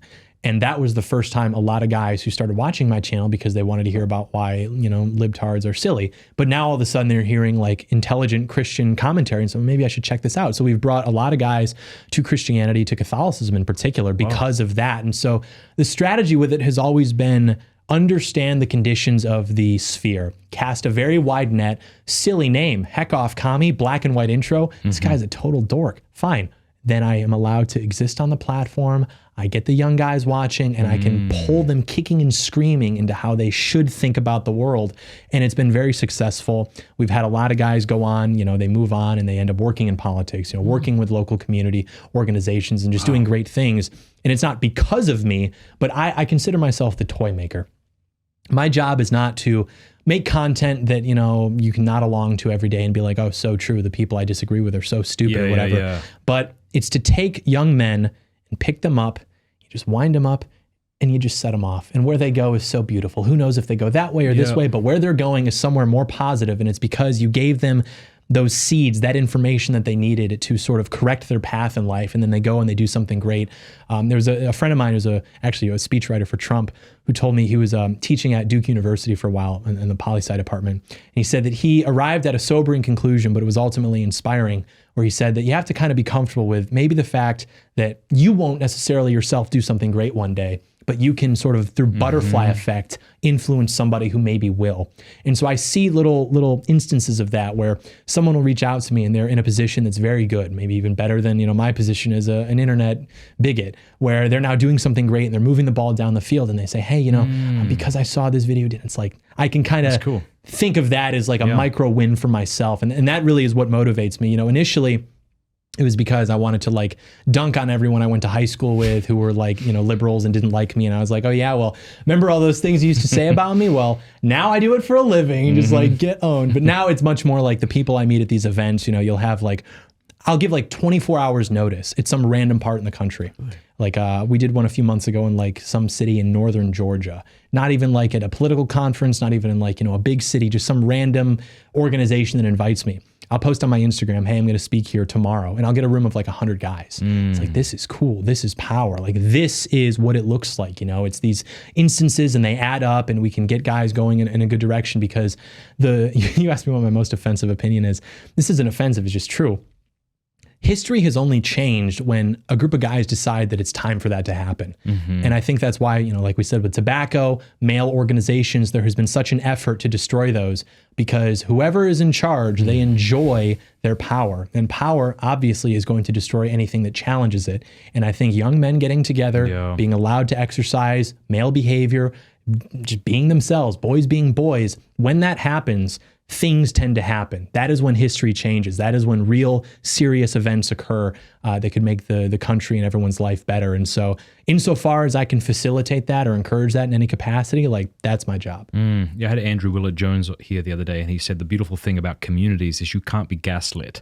Like if you have this small group of men who care for each other and are bettering themselves, when someone starts speaking lies, it's like, no, we all that's wrong, right? That's crazy. Good. Okay. Yeah. That's the importance of being able to call each other gay too. Okay. That has been stripped away from young men. It's making a comeback, but the ability of men to call each other gay, that's a way of checking and regulating male behavior. It doesn't mean that you're a homosexual. It doesn't mean that you're a bad person. You're just doing something that all the other guys in the community understand is weird or wrong. Yeah. Stop being gay. And you're like, oh, excuse me. And then you act normally. And now, like when I was growing up, if you said that, you would have to go speak to the school guidance counselor about how this is not inclusive language. And it's like, does that guidance counselor have some evil plot where they're like, haha, now they're going to grow up and they're not going to be properly masculine? No, but I'm sure that somebody at some point is like enjoying that is a byproduct of that. I see. That men no longer have the tools to articulate how they ought to behave. The sort of instinct where it's like, you're doing something wrong. Stop being gay. Yes. Now you can't say that. And it's like... Yeah, well, you're right. It is coming back. I wonder why that's the case. Maybe it's because... the elites in the establishment aren't so interested in quote unquote gay rights anymore. They've moved on to other things that are more and more insane. Yes, they left their flank open and now we're coming back and we're taking back the power of the word gay. Well, I love that you're seeking to better the lives of men because of course it's easy to sit back and sneer at people, think you're better than them, criticize from a distance. But we do live in this soft environment where it's very conducive to becoming, as you say, just sort of fat and useless and addicted. And what we really, the only control I have, or the primary control I have, is to better myself through prayer, through the sacraments, through trying to better my body, trying to be a better husband, trying to be a better friend, apologizing when I screw up. Like I can't control who wins the next election. I'm like somebody said, your vote is like a flea hanging on the hair of a donkey or a horse and you're trying to prevent it, pull it from the cliff it's about to gallop over. But the things that I do have control of is I want to be a good man. I want to be a good husband. I really want to love my wife well. I want to take my kids seriously. I want to apologize when I screw up. You know, like these are things we can do. And it's difficult to do that in an environment with, as we just said, Uber Eats, Pornhub, etc. Yeah, it's a completely just disgusting and isolated lifestyle, and nobody enjoys it either. Yeah. But it's almost like there's a temporary discomfort in pursuing the alternative, pursuing something that's better. So they would rather just sit back and order the Uber Eats, the drive-through food at like 300% markup and just get high and whatever. Like the only socialization they get is like going to work, maybe if they're not working remote. And we left the cigar lounge last night. I was like, this is awesome. You guys have like a social club. Because I was it is a cigar lounge. Anybody can come from the street and come in and smoke, but it's yours. You go in there and it's the same rotation of guys and they understand like this is sort of it reminds me, have you seen A Bronx Tale? It was a great, forgotten about though, but a great like sort of mob movie from the 1990s. I think Brian De Palma maybe. But there's a scene where the guy is growing up in an Italian neighborhood, and he and his buddies, they finally get their own social club.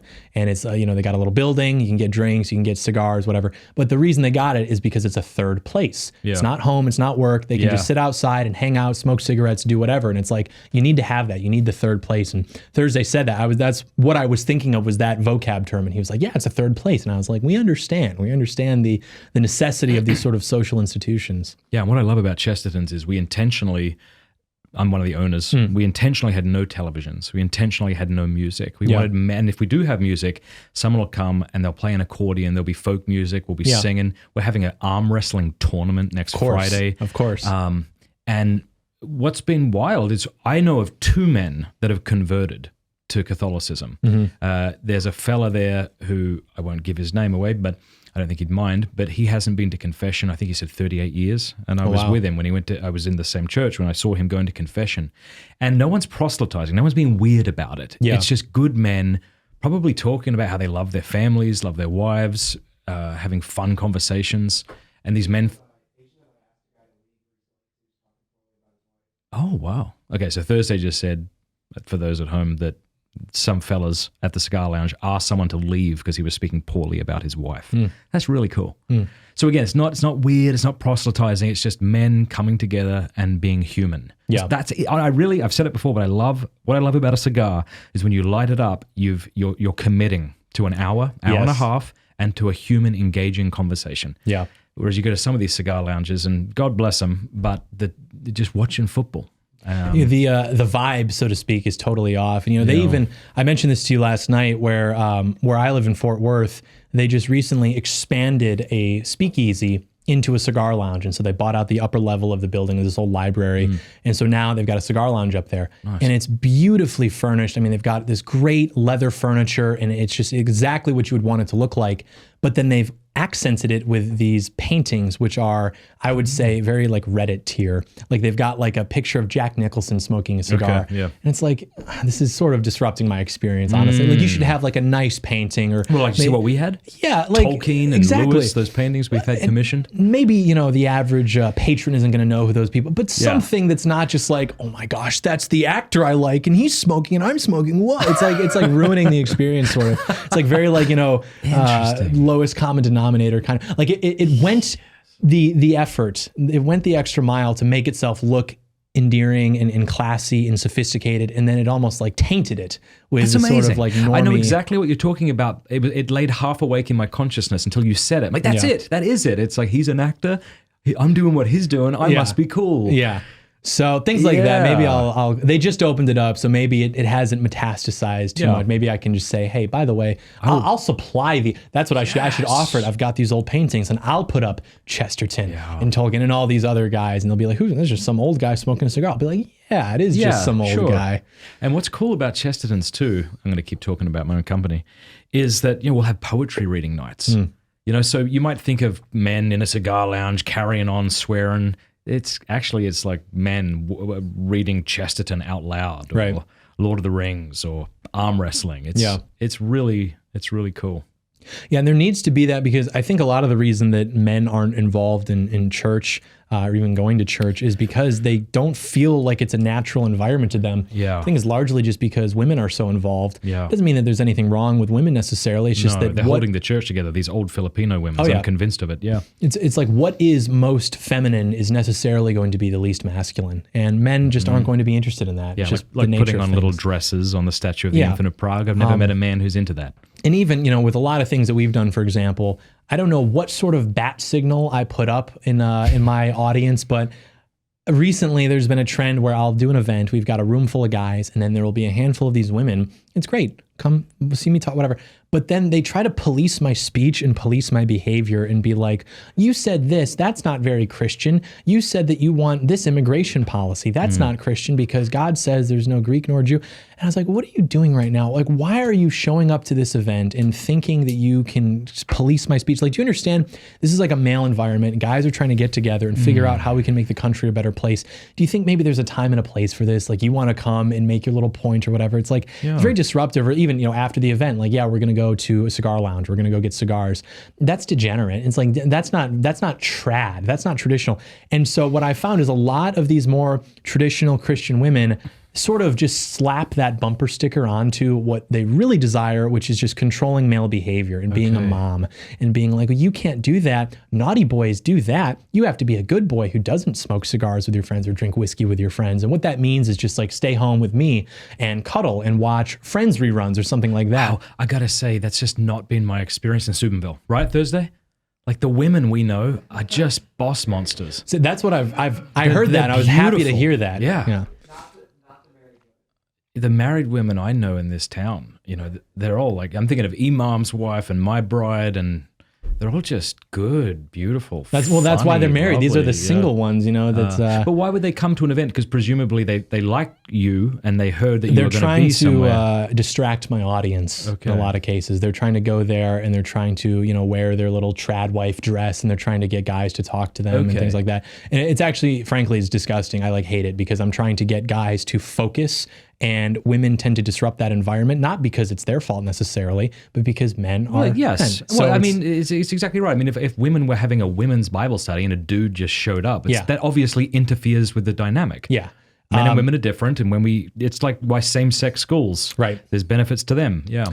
So it's sort of the same thing. And so that's why I have been very careful with what I am saying now, because I don't want people to feel as though they get to just like show up and nag me when I'm giving a speech to like a room full of guys, for example. Because I just cannot stand that. What's your opinion? I've seen more and more of this, again, as an outsider looking in on these trad wife Instagram reels. Mm-hmm. And I don't want to accuse these women because in a sense, it feels like they're trying to present something that's actually beautiful to the world. Yeah. But it does sometimes to me, and maybe that's just the nature of YouTube and trying to get clicks. It's going to seem disingenuous to some degree, but it does feel a little disingenuous, especially when you'll see them like, there's like a camera and it's filming them walking out onto their porch and sipping their coffee. You're like, I know you just set up a camera to do that, so it can't be as peaceful and calming as it looks. No, it's all vanity. But that's not necessarily an indictment. It is good for that, like you said, something beautiful to be presented to the world. It's a lot better than, girls doing these TikTok dances or whatever. But, we do kind of have to call a spade and be like, you're not doing that every morning. The reason they're doing that, and maybe this is a more cynical view, but I think it's true, is because traditionally women who are like, stay-at-home mothers, who are wives and they don't have to work. They're busy. They got stuff. They're not running a YouTube account. That is the ideal. I mean, most women don't really want to be dependent on an income. If they're passionate about their profession, they have a business that they like, sure, they'll do it. But women who are able to, exercise that autonomy and be the stay-at-home trad wife, when they're posting about that, I'm sure that they believe it is a good lifestyle. But there is, of course, an element of it that is signaling to other women that like, it is a flex. It is like, I get to do this. This is great for me. It is about that like social media sort of validation to a large extent, because that every time, oh, my husband wanted this, so I made it from scratch. They're not taking 2 hours to make, cookies every day. It's just not happening. Yeah. They have other things that they should be doing. Editing a video. Right. So a lot of it is vanity. And I also think a lot of the sort of trad movement is like an overcorrection for what the results of the social degradation have become. And it sort of caricaturizes what traditional relationships, traditional lifestyles are. And it turns them into this like costume that can be presented for social media. Okay. And I think that that's like really sort of stupid in a lot of ways, because now like I've got young guys who are like, my greatest ambition is that I want to go marry some woman and go homestead and have a bunch of kids. And it's like, that's great, but you should probably also maybe do something great. Just, you want to be able to tell your sons, like, this is what I built. This is my empire. This is what my mission was. And of course, your mission can also be your family, but they don't have to be mutually exclusive. And I think a lot of young guys are honestly just like despondent. They don't see a path forward for themselves in the world. And so they kind of tell themselves, shoot, well, I'll just get married and have a bunch of kids and they can figure it out. They can go do something great. And I just think that that's a negative mentality for guys.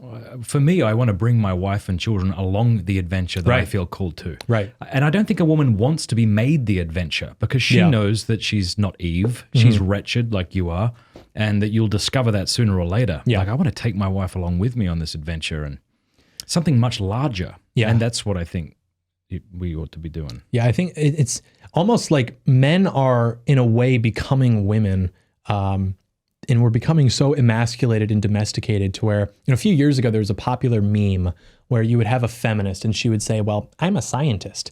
And then you would have like a trad wife, and the trad wife would say, well, I raised 5 scientists. And it's to say, like, you think you're great, whatever. Well, I was a mother to these 5 boys and they became scientists or whatever. So my contribution through nurturing these boys, having these boys, if we're going to measure it like on paper, is probably better.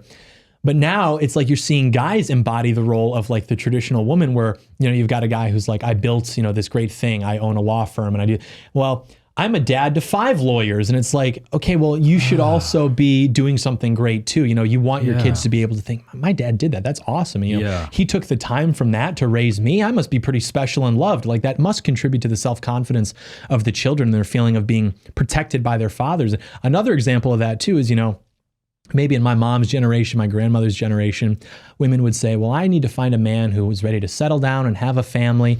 Now you have men saying that where they're like, I wish I could just find a woman who wants to settle down and have a family. Please stop going to parties. And it's like totally inverted. It's weird. You need to be like a man of power. Thursday, can you find that ad that Pope Benedict XVI's dad put out in the paper? Oh, yeah. And I'm going to read it. It's wild. It's so good. Yeah, that's really interesting. Okay, so people need to understand that we're trying to be nuanced here. So like women who want traditional families, beautiful, awesome. There's something good about presenting that to the world. Yeah. Also feels like LARPing a little bit maybe.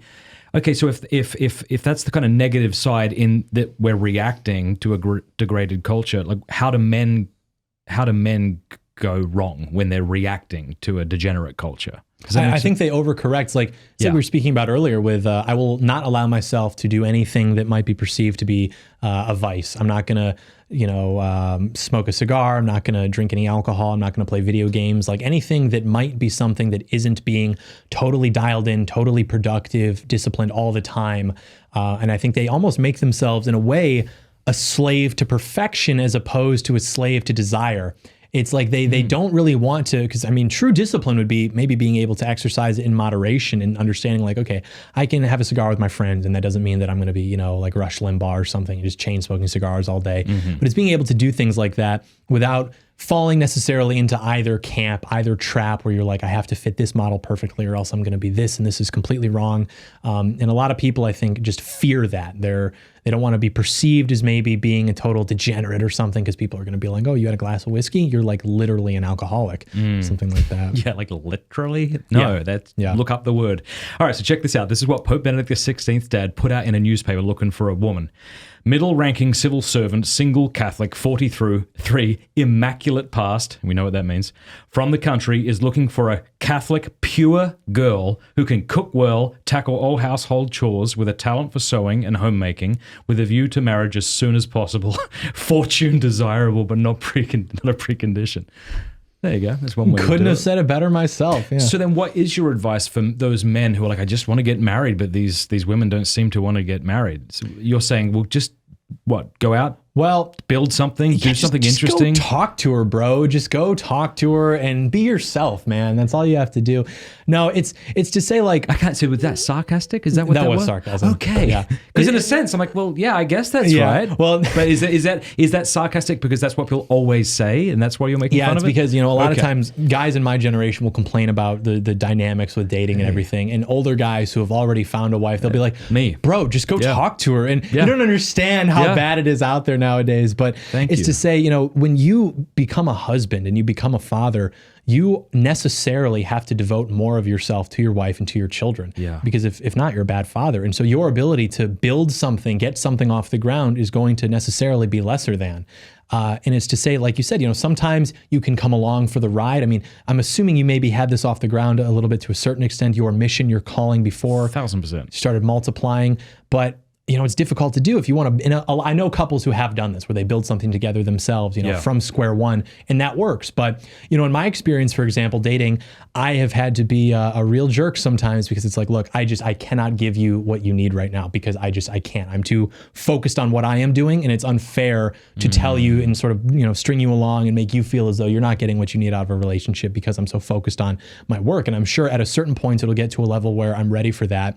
But it's just, you have to be mature enough to understand that shoot, yeah, I would like to get married and have kids now. I want, my parents to have more time with my kids. I want to be, a younger dad, be able to do more stuff so that when I'm 45, I can still go on hikes with them or something, but I'm just like not there. I'm too committed to what I am doing. And I'm sure at a certain point that'll slow down. If it doesn't, maybe I'll have an honest conversation with myself and reprioritize, but you just really have to understand, what your mission is, what God's plan is for you, and trust that, and not try to put yourself into a box necessarily. We're like, well, people on Twitter say it's really cool if I get married young and have 8 kids and go be on a homestead. Yeah. But then these other people say never get married until I'm 40 and, buy the Andrew Tate course. It's like, what am I supposed to do? Just like, just calm down, figure it out. It's not, you don't have to follow anyone's model necessarily. Just, don't do anything stupid. Yeah. Be patient. Grow in virtue. Try to be a good man. Yeah. It's like when men came into existence, they are in utero and dependent on the woman's body. Yeah. After birth, they're still dependent on the woman's body as a source of comfort. So when I feel agitated, there's mum, I go back to the woman's body. And there is this trap where we never break out of that. So you get a little older and you feel agitated and you go to porn. You're going to a woman's body to kind of regulate your emotional affect.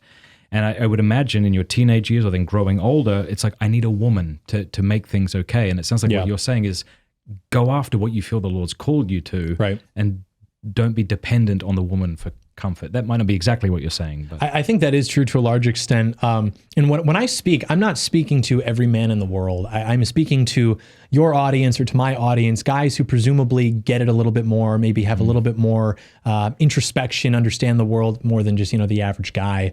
And the reason I say that is because the average guy is very willing to just sort of like get married, have kids, just kind of go through life, cruise control, not really pursue anything great, just sort of, aspire to having a family. And of course, having a family, that is what you'll be thinking about on your deathbed. No matter what you accomplish for yourself, you're not going to you're not going to want to be surrounded by like your degrees or your like investment portfolio. Or like your employees or your coworkers. Exactly. But it is to say like, you should still be able to pursue something and, create a great condition for your family and something to pass down to them, make their lives easier. And I think that a lot of guys are very willing to just sort of get married. And, when they get married, you hear this all the time. Like my buddy, he got married and he like died. Now he has to ask his wife permission to do anything. He never hangs out. We never see him anymore because he's just at home and he's got his wife and he comes home from work and he drinks a couple beers. He goes to bed. On the weekends, maybe they go have brunch or something, but he stops existing in the way that he did prior. And you've seen that. Is that like your own experience? Yeah. It's literally the Vince McMahon meme where he's like, don't. Well, let me see if we're in agreement, because I know that after I had kids, I would have not just single men friends, but like married male friends without kids. Yeah. And they didn't understand the amount of me that was required to love my wife and my kid. Like there's a lot going on once you have kids. Like your free time gets eaten up a lot. Yeah. Sounds like that you're talking.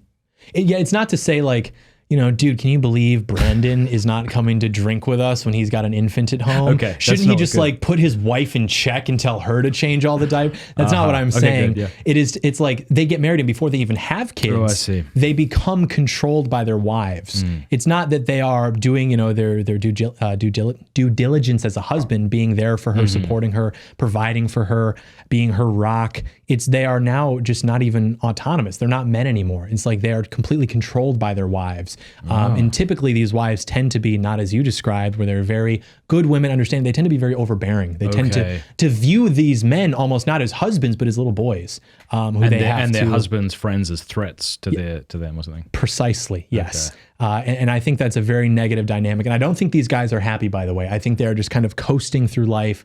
They're like, well, I've got it figured out because I got married or whatever. And it's like, do you feel as though you are in charge of the situation? Do you feel as though this is what God wants for you, is to be in this situation where you're effectively obedient to your wife, and maybe you have kids, but are you having kids because you want to have kids or because she's like demanding it and you're just like, oh, okay, I guess I'll have kids or whatever? One thing I've heard people like yourself, your generation, say to me is, you have no idea how bad it is out there, right? Yeah. And that's probably the case, and I'd love you to tell me why it's bad out there. But then I also think, well, how do you know what it was like when I was dating? And is this just a cope because you're not married yet? That could be the case.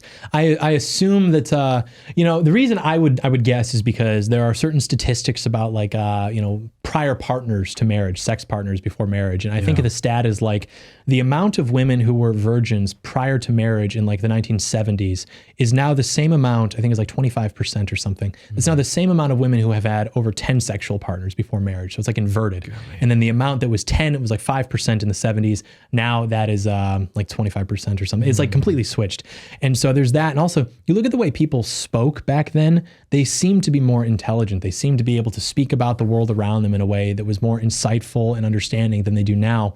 Whereas like now, you go on a date with a young lady and she tends to speak in like TikTok or, whatever. And it's like, it's giving red flags. They're just like, I'm just a girl, or like speaking in a way that makes you want to become a danger to yourself, basically. And it's like very annoying. Okay. And so it's, I think, more difficult. And by the way, I'm not saying this like as if the guys are any better. I'm sure the average guy is in a similar state of degradation, but it's just to say, if you're a young guy who's relatively virtuous, relatively put together, and you're trying to find a woman who could match, it's probably more difficult to find each other. Maybe the proportions have decreased, relatively equally to each other, but it's more difficult to sort of find each other in that dynamic. It's more clouded. You have to kind of get through a more difficult sort of labyrinth to meet people that are sort of at that level. I'd love your opinion on this. I'm trying to think this through. It's not terribly insightful, but I'm not terribly intelligent, so maybe you can help me with it. People go where the money is. That's always been the case. The money is online right now. So it's a lot easier to start a YouTube account or start a streaming service or something and start making money, because people aren't looking for tradesmen necessarily. Well, they might be, but it seems like it's quicker to make money this way. And so it bothers me as someone who is running a YouTube channel and has very little skills, God have mercy, that we're all becoming like that, like increasingly skillless. The only skill we have is to stream and to say based things. Yeah, absolutely. What do we do about this? Especially if it's understandable that people want to go where the money is. A lot of that, this is something in like politics, the Department of Education, I think in the 70s or 80s or something, they like removed all of the shop classes or something. So like at the middle school I went to, my dad would tell me, we used to have like full shops and, kids would learn how to do woodworking and like welding even, I think there were welding classes. And now, no one has any practical knowledge. People have to Google how to change their oil, how to change a headlight. And I'm not one of these guys who will tell you like, if you're a real man, you have to do all that work yourself. Like sometimes if you're working a very, strenuous job, maybe it is a better use of your time literally to just pay someone else to do it rather than you yourself do it to prove that you're a man or something. But still, people don't know how to do basic woodworking, basic carpentry, home maintenance. And by the way, I'm not saying that like I know, but I have made time to learn how to do those things. And there's a book that I forget the title of it, but it is like a handbook of things that you should know how to do around the house, things like that. Because I don't want to be like a slave, if like I don't know how to do something, now I have to Google it or pay some contractor to do it. And it's all very easy, and you feel better when you do it. Like I remember when I got my first car, my dad showed me, okay, here's how you change a headlight, here's how you change the oil. And I would do that because I don't have anything else better to do. And I always felt good. Like I'm working on my car. I changed the brakes on my car. Like I can do something. Or even like the first time I think I patched drywall, because you're a young white guy. Sometimes you and the drywall have an iffy relationship. Something you got to patch it. It's like, I feel good after doing that. I did something, I want to tell you about a course that I have created for men to overcome pornography. It is called strive21.com/Matt. You go there right now, or if you text STRIVE to 66866, we'll send you the link. It's 100% free, and it's a course I've created to help men, to give them the tools to overcome pornography. Usually men know that porn is wrong. They don't need me or you to convince them that it's wrong. What they need is a battle plan to get out. And so I've distilled all that I've learned over the last 15 or so years as I've been talking and writing on this topic into this one course. Think of it as if you and I could have a coffee over the next 21 days, and I would kind of guide you along this journey. That's basically what this is. It's incredibly well produced. We had a whole camera crew come and film this, and I think it'll be a real help to you. And it's also not an isolated course that you go through on your own, because literally tens of thousands of men have now gone through this course. And as you go through the different videos, there's comments from men all around the world encouraging each other, offering to be each other's accountability partners and things like that. Strive21, that's strive21.com/Matt, or as I say, text STRIVE to 66866 to get started today. You won't regret it. G'day everybody, I want to let you, start again.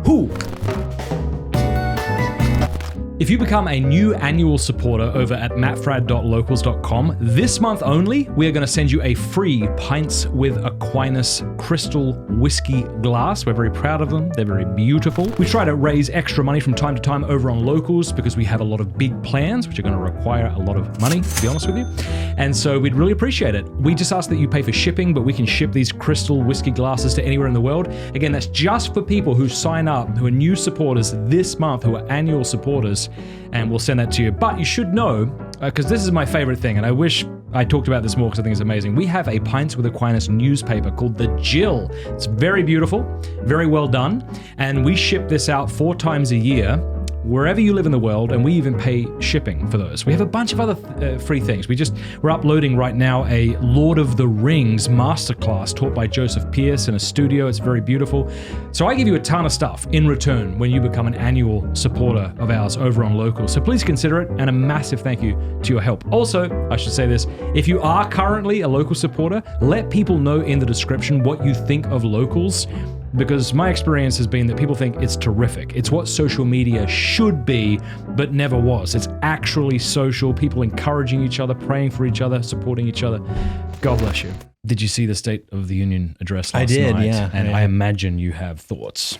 I tuned in, I almost have to, by virtue of being, a Republican voter, I have to display my membership card and say I didn't like it.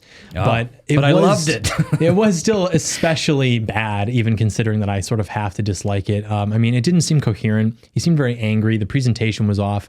But even that considered, the win condition, kind of like we said earlier for Democrats, was we need him to get up there and give a speech and not collapse and not have a gaffe or too many gaffes, at least. And that was more or less accomplished.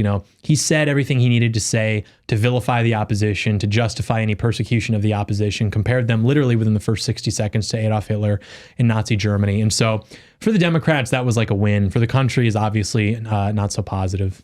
Marjorie Taylor Greene, is that her name? Yeah. Mm-hmm. What happened there? I haven't watched the... She yelled out, say her name, because there was a young lady who was murdered by an illegal alien. And then Joe Biden said her name, but he got it wrong. And then I think the people on Twitter, Democrats, and even some congressmen were upset because he used the term illegal to describe the person who murdered her. So some Democrats push back against that publicly. Because, you're not supposed to call them illegal because no human being is illegal. I don't know if you know that, but that is... I don't know, man. I got fired on my birthday a month before my wedding and thereby became illegal. You would think. I was illegal. That's what happened, man. And so they were upset, but she basically, yelled out. She tried to have her own version of the you lie moment from the Obama State of the Union when he was speaking about the Affordable Care Act, sort of. And so on the one hand, I don't like that sort of conduct in politics. I would fantasize more about the days of the past when people were just more professional, more classy. However, even then, that was still going on. So it's not like completely unheard of in American politics. It's always been very rambunctious. People used to get into fights on the floor of that building where that, speech was delivered. Oh yeah, beat each other with canes. You almost would rather have that than this sort of like bickering back and forth. Like just go at each other. Don't if you hate each other, let's just do this. Let's not go halfway. But it was good that she disrupted it because it does throw him off. This guy is on some unprecedented concoction of uppers, Adderall, God knows what, just focusing, reading the teleprompters. And then when he's got some young lady, or not young, but some woman in the audience, relative to him, who's yelling out at him, now his train of thought is completely derailed. And so it allowed for her to show the world that this guy is not sharp. Maybe Joe Biden in 2008 would have a quip.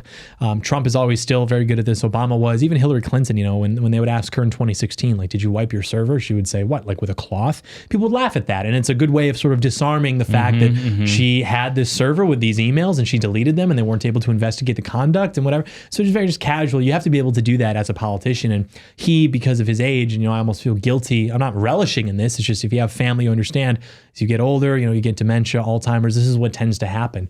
Unfortunately, that man is the chief executive of the nation. Are you not afraid that the same might happen to Trump, given his age? I'm sure it could. I would not like to see that. I don't think it is happening right now. Certainly he's not the Trump that he was in 2016, where he was, giving rallies and he's very animated and New Yorker. He's much more, relaxed now, but I don't see him sort of declining. in the way that Biden has. But what's also important is when you have a president, they're not, working all the time and making all the decisions. You're voting for their administration. And the administration that Biden brings in is far different from the administration that Trump brings in. And so Trump himself maybe is going to reach a state where he's not as sharp as he used to be, but he's got, 1,000 young guys who are there with him, who understand what has to happen from a policy perspective, who are able to implement the agenda to where if you weren't watching his speeches in comparison to 2016, you'd think that he's even improved because of his ability to execute on what he wants to happen in the country. Now, people thought DeSantis was a shoo-in. Yeah. You didn't. Why do you think his campaign failed? Well, there was no... it was never, I almost feel as though the argument should have to be made why it was going to succeed. Like, it just seemed so obvious that it was going to fail because there was no appeal. He was trying to be Trump, but better than Trump. But then he was failing at that because he was like, getting into bed with these neocons and these never Trump donors. And he also himself is not like a really charismatic guy. Yeah. So it was almost like, well, we want to do Trump, but more, right wing. But then also we're not really more right wing than Trump because we're trying to be, the guy that's actually electable because Trump is too polarizing. So there's really nothing there. But the reason I knew it was going to fail, actually, I predicted that this was going to happen in 2021 because I started seeing all of this media coverage about Ron DeSantis coming from all of the media outlets, which formerly were the Never Trump media outlets. So these are people who are principally opposed to Donald Trump and everything that he represents. They make a living because of the sort of regularly scheduled GOP programming that Trump has been trying to disrupt. So they have a personal incentive, an economic incentive to hate this guy. Then they understand that they've lost. They have to kind of bide their time, retreat back into the shadows, cover his presidency fairly, whatever. But then they started covering this guy DeSantis very favorably. And they started saying, DeSantis owns Reporter. DeSantis takes on big tech. And I was like, wait a minute. There's something going on here because I'm reading the bill. I'm looking at the press conference. This guy isn't taking on big tech. He passed a bill saying that Florida has to legally define what a social media company is. That doesn't help me. At the time I was banned on Twitter. Or, he's telling a reporter who's asking him a stupid question, get with the programming. It's like, that's not really. Donald Trump said, he told people that they were going to put he literally said on national television, we're going to put Hillary Clinton in jail. And that is where the bar is. And you think DeSantis telling a reporter to get with the programming is at that level. So I was like, why are these people covering him like this? Why are they trying to make him into this sort of figure? I thought, damn it, they're going to try to run this guy, aren't they? They're setting him up to try to prematurely take the torch away from Trump. I was like, why would they do that? Of course, we know because these are the neo-never-Trumpers, so to speak, people who always hated Trump, see an opportunity to perhaps take the torch away from him, return it to somebody who can, because Trump, he's not going to run again after 24. He's too old. It is what it is. Yeah. So this is his last shot. And so it makes you wonder, why would DeSantis try to run now? I mean, he had it. He could have been the successor to Trump's movement. He could have been vice president. He was the guy. So why go at that prematurely? And it's because all of his donors, all of his consultants, these are the remnants of the Jeb Bush class. These are the remnants of the John McCain, the neocons who don't like Trump, who want things to continue as they have been. And so they saw an opportunity in Ron DeSantis to take that, to put him in and install him, which is why they spent, I think, $100 or $200 million on that campaign, which could have gone to registering voters in swing states, advertising for Trump's campaign, anything else, but they just wasted that money. It went down the drain. It's like it didn't even exist, simply to try to stop Trump's operation. And a lot of that was, a personal incentive because, they rack up a lot of money in consulting fees and, they give money to their friends and whatever. But at the end of the day, there was a serious attempt made by the remnants of the GOP swamp to artificially stop what I call the Trump revolution. And they did that because they don't want that irritant. They want things to continue as they have been. And they saw that opportunity in DeSantis. And DeSantis, I personally, I don't know if I'll ever trust him again because he was willing to go along with that. And if he were really truly this America First guy, he would understand, well, why are Karl Rove and these Jeb Bush donors cozying up to me and giving me money because they want me to do this? Why am I coming out and saying, well, I don't really think America should be involved in the Russia-Ukraine war?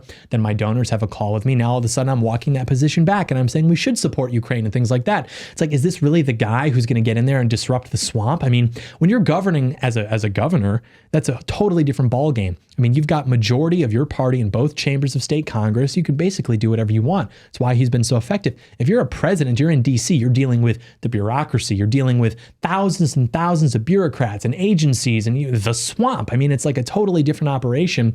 So it was offensive to me that they thought that they could just throw in this guy who's by all measures a career politician and he would somehow be more effective than Trump just because he was able to run a state. You know, it's a totally different operation. So we knew it was going to fail from the beginning. We knew it was going to happen even before because we saw the writing on the walls.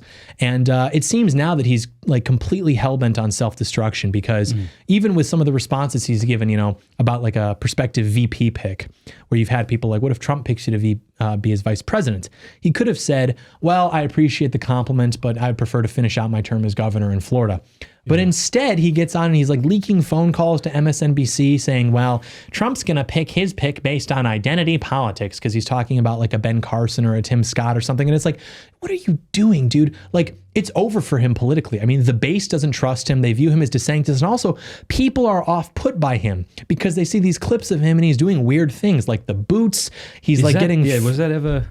Yeah, he's wearing like the lifts. Was that ever decided? It doesn't matter. The public thinks it's real because they saw these clips of him, or you know, they did an interview on Fox, I think, with Jesse Waters, where they're eating pizza, and like the waitress puts the pizza in front of him, and he goes like, yummy, and it's like, this is off-putting, whereas, you know, clips of Trump tend to make people like him more because he's like, what are these lights? They're so bright, get them off. And people are like, yeah, like Trump in his natural environment is energizing and he's like captivating. And when DeSantis is in a natural environment, he tends to be kind of weird and off-putting, and that's fine. Yeah. If you're going to be a governor, you're going to be an executive, you don't need to be charismatic. Right. But don't go with the guy who is because Jeb Bush's donors told you to, because now his political prospects are bad. And, you know, I went pretty hard on him for a while because I saw him as that threat. But then I saw the first round of the GOP debates and I saw who else we have. Yeah. Nikki Haley, Tim Scott, whoever. Then I was like, okay, I need to go a little bit softer on DeSantis because he's actually pretty good compared to some of these other people. Yeah. But I wish he would understand what his role is, to be that executive, you know, to be the guy who gets things done behind the scenes and not try to have these, you know, almost Macbethian grand political aspirations where you're going to go with the king and, you know, take the throne away from him. So you could have waited 4 years. You're in your 40s. You have your whole life. Why do it now? You must either agree at least with the swamp and think that, you know, you could be Trump but better, or you're okay with getting into bed with these people and being relative. I mean, literally their puppet. They tell you to change your position on this. You walk it back because you think that what you're going to get out in the swamp and outsmart them. It's like, it's just totally delusional. So yeah, I was not happy to see that from start to finish because I wanted him to be successful. I have no personal grudge against DeSantis as much as I speak favorably of Trump. People forget in 2020, I was going so hard on this guy on Twitter, calling him all sorts of names because I wanted him to do better. And he was fumbling on the riots. He was fumbling on COVID. And I was like, what are you doing? You have an election coming up and you are placating. You are listening to Jared Kushner. You are looking weak right now. And I think, you know, that cost a lot of his, you know, core voters to not show out for him, even though, you know, we had the fortification. I think there was still, you know, statistically speaking, he did have a lower turnout for some of his core demographics because a lot of what he was doing was just uninspiring. You know, he's placating to pander to the black vote or to the Hispanic vote or to, you know, whatever. And it's like, look, we elected you to build the wall, to do this. Why are you spending time on these other projects? So I think that did affect it. But I went so hard on him in 2020. And people, you're a grifter, you're pro-Trump. But now that it's unpopular, it's like, I've been so when he's running an election, I am pro-Trump. I'm a cheerleader. Get this guy in office. And then when he's in office and he's not doing his job, then I'm the critic. Like, you have to kind of understand how the dynamics play. And so I've been very consistent with how I view Trump, what I expect of him. And people who have an incentive to, because it's fresh, jump on the DeSantis train. Because it's fresh, jump on the Vivek Ramaswamy train. This was very popular for some of these influencers when this was going on. But it wasn't so popular to say, look, I know it's the same guy that we ran in 16 and 20, but trust me, he's still the guy. Here's a 2-hour video explaining why. That's not very popular. You don't get money for doing that. You know, it's not because it's not attractive. And I understand that. It's not attractive to say, look, I know this guy lost in 2020, but he's still the pick in 24. Here's why. It's like, no, people want something fresh. They want a younger guy with more energy, fresh ideas or whatever. And so it was ultimately like a principled stance, even though it appeared to just be this sort of like Trump grift or whatever. But the grifting momentum shifts because it's a grift. You know, it's reading the writing on the walls. It's saying, well, DeSantis is a hot commodity now, or this Vivek guy, he's a hot commodity. It's going and, you know, joining him or joining DeSantis or wherever. So the true Trump fans, the true Trump patriots, you know, staying on the Trump train, there was a lot of room in the car. I'll tell you, a lot of elbow room for a while there. Whenever you try to be like someone but better, you often come off as artificial because you're not being yourself. Yeah. And you think, I saw the way Mike Pence spoke and he just sounded like a computer. Yeah. It's almost like Trump is to Mike Pence what podcasts are to news anchors. There's a honesty in podcasts that you don't find on mainstream news shows, and there's an honesty about Trump, whether you like him or hate him. He just seems like he's being authentic. Absolutely. And so when people try to take a page out of his playbook and pretend like they're Trump, it's just very cringy. Yeah, and two, Trump, when he gives a speech at a rally, he goes up there with like a 3x5 note card and he just riffs for like 2 hours. And it's like the greatest. I mean, some of the funny people like play the Reagan clip, which by the way was staged, where the balloon pops and he goes, "Missed me," and people think he's the funniest president ever. Oh. Donald Trump says things every day that are funnier than that. And I'm not, trying to mock Reagan, but it's just the way that he speaks. I mean, like, when we had the hurricane, and Trump is doing a promotion talking about the disaster, and he's like, they're saying it's one of the wettest we've ever seen from the standpoint of water, just like things like that. What does that even mean? From what other standpoint would you be evaluating the hurricane? Or one time I saw him, he was at CPAC, I think 2021.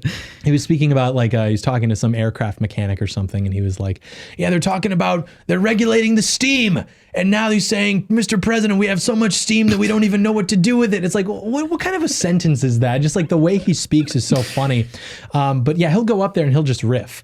And DeSantis was trying to capture that sort of energy. And so he'd have his note card, but his note card had the pre-written one-liners on it, which were, lines that he could say to get those viral moments so that the reporters could write, DeSantis owns, Gavin Newsom or whatever. And it's like when he was debating Gavin Newsom, I think, he had a line where, Gavin Newsom was like, are you going to run? Are you planning to run? And he was like, the only old donkey that I'm going to be taking out is like you or something. Maybe it wasn't, he was debating some Democrat and he had that line about old donkey and taking out as you.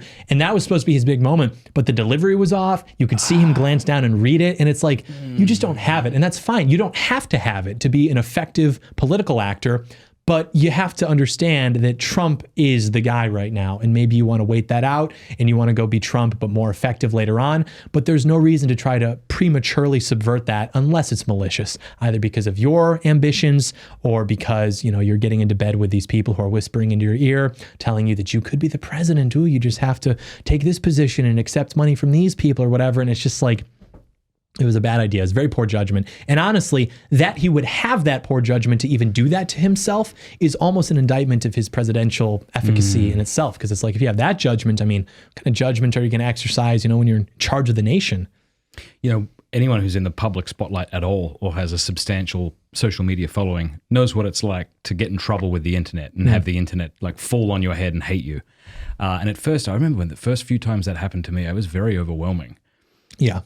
Lately, it's happened. I do not care. Yeah. In fact, I just press into it. So something changed, but I don't know what it must be like to be one of these people who's running for president and to have all these smear campaigns, and then you lose, and then you just go about your life. Yeah. And in a way, they're right to go about their life because everyone forgets about it 5 minutes later anyway. Yeah. But it must be a really bizarre experience. Yeah, you sort of just view people as like pixels on your phone, where it's like, okay, this is so real right now. I'm on Twitter and everyone's calling me names, but I can put my phone down and all of a sudden life goes on. And my dad calls me and he doesn't know anything about people calling me gay on Twitter or something. It's like life just continues and everything is fine. So it's very artificial. You get locked into like these virtual worlds, and people hate on you for whatever reason. But how do you think Gay Month is going to go this year? It felt like last year there was significant pushback against it. Yeah. I think it'll probably continue. A lot of conservatives, for example, were really excited because of Target, because there was a boycott or something where you had people upset because of the Pride Month displays for children at Target. And so they were saying, see, look, conservatives can organize. We can boycott, just like with Bud Light. But I think that these were anomalies. I don't think that it's a replicable course of action. And my prediction is that it's going to continue. Like you'll see it still at Target, the Pride Month displays. I think it'll be dialed back significantly, don't you? I would hope. Yeah. I hope that you're right. Maybe I'm more pessimistic because I just don't see an incentive for that because, the pushback to Bud Light wasn't because of social media organizing. It wasn't because, conservatives found a way to be effective. And I'm hesitant to use that as a verb now. I see people all the time like, we need to give them the Bud Light treatment. Okay, how do you plan to do that? The reason that Bud Light was effective is because it's a light beer. Nobody's married to that. You've got 1,000 options. And what it became was a way to call each other gay. If you're at a bar and you're ordering a Bud Light, hey, I didn't you? And you go, oh, I don't want it. No. And it's like, it was very easy to make that switch or whatever. You know, you've got this company shoving this Dylan Mulvaney character in your face. And you're like, oh, screw you. I don't want to deal with that. But that's a light beer. Target sells a lot more than beer and clothes. A lot of people go to Target. People like Target. It's convenient. Where are they going to go? Walmart, some other, I don't even know if you call that a department store, retail store, whatever. Or even like Amazon. I'll see people like, we need to give Amazon the Bud Light treatment. Good luck. Good luck with that. So I assume it'll return. I don't think the conservatives have the power that we would like in terms of like these mass boycotting organization, you know, things like that. I wish that we did, but I think it'll probably return. Maybe if dialed back a little bit, maybe they'll just have Pride stuff for adults, but not Pride stuff for kids. And we'll say, okay, well, this is a victory. And it's like, something even 5 years ago, that would have been unthinkable.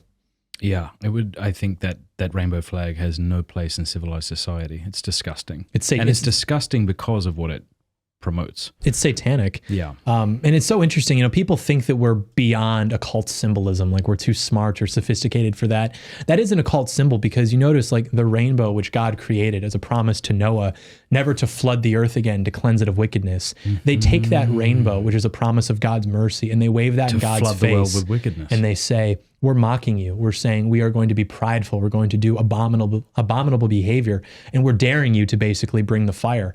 And that's why the flag, too, if you count the stripes on it, it has 6 stripes, not 7 like the rainbow. The rainbow has 7 colors. 7, of course, God's number. 6, of course, being Lucifer's number. So it's, of course, it's an occult symbol. And that's why they wave it. And that's why that is the flag of the American empire. That is what that flag represents. When you see, you know, the pride flag flying overseas at our embassies, that's a display of American power. Because even though, you know, Muslims are worshiping, you know, just a different demon, they see that power. And that is a symbol of American imperialism because it says, we're here.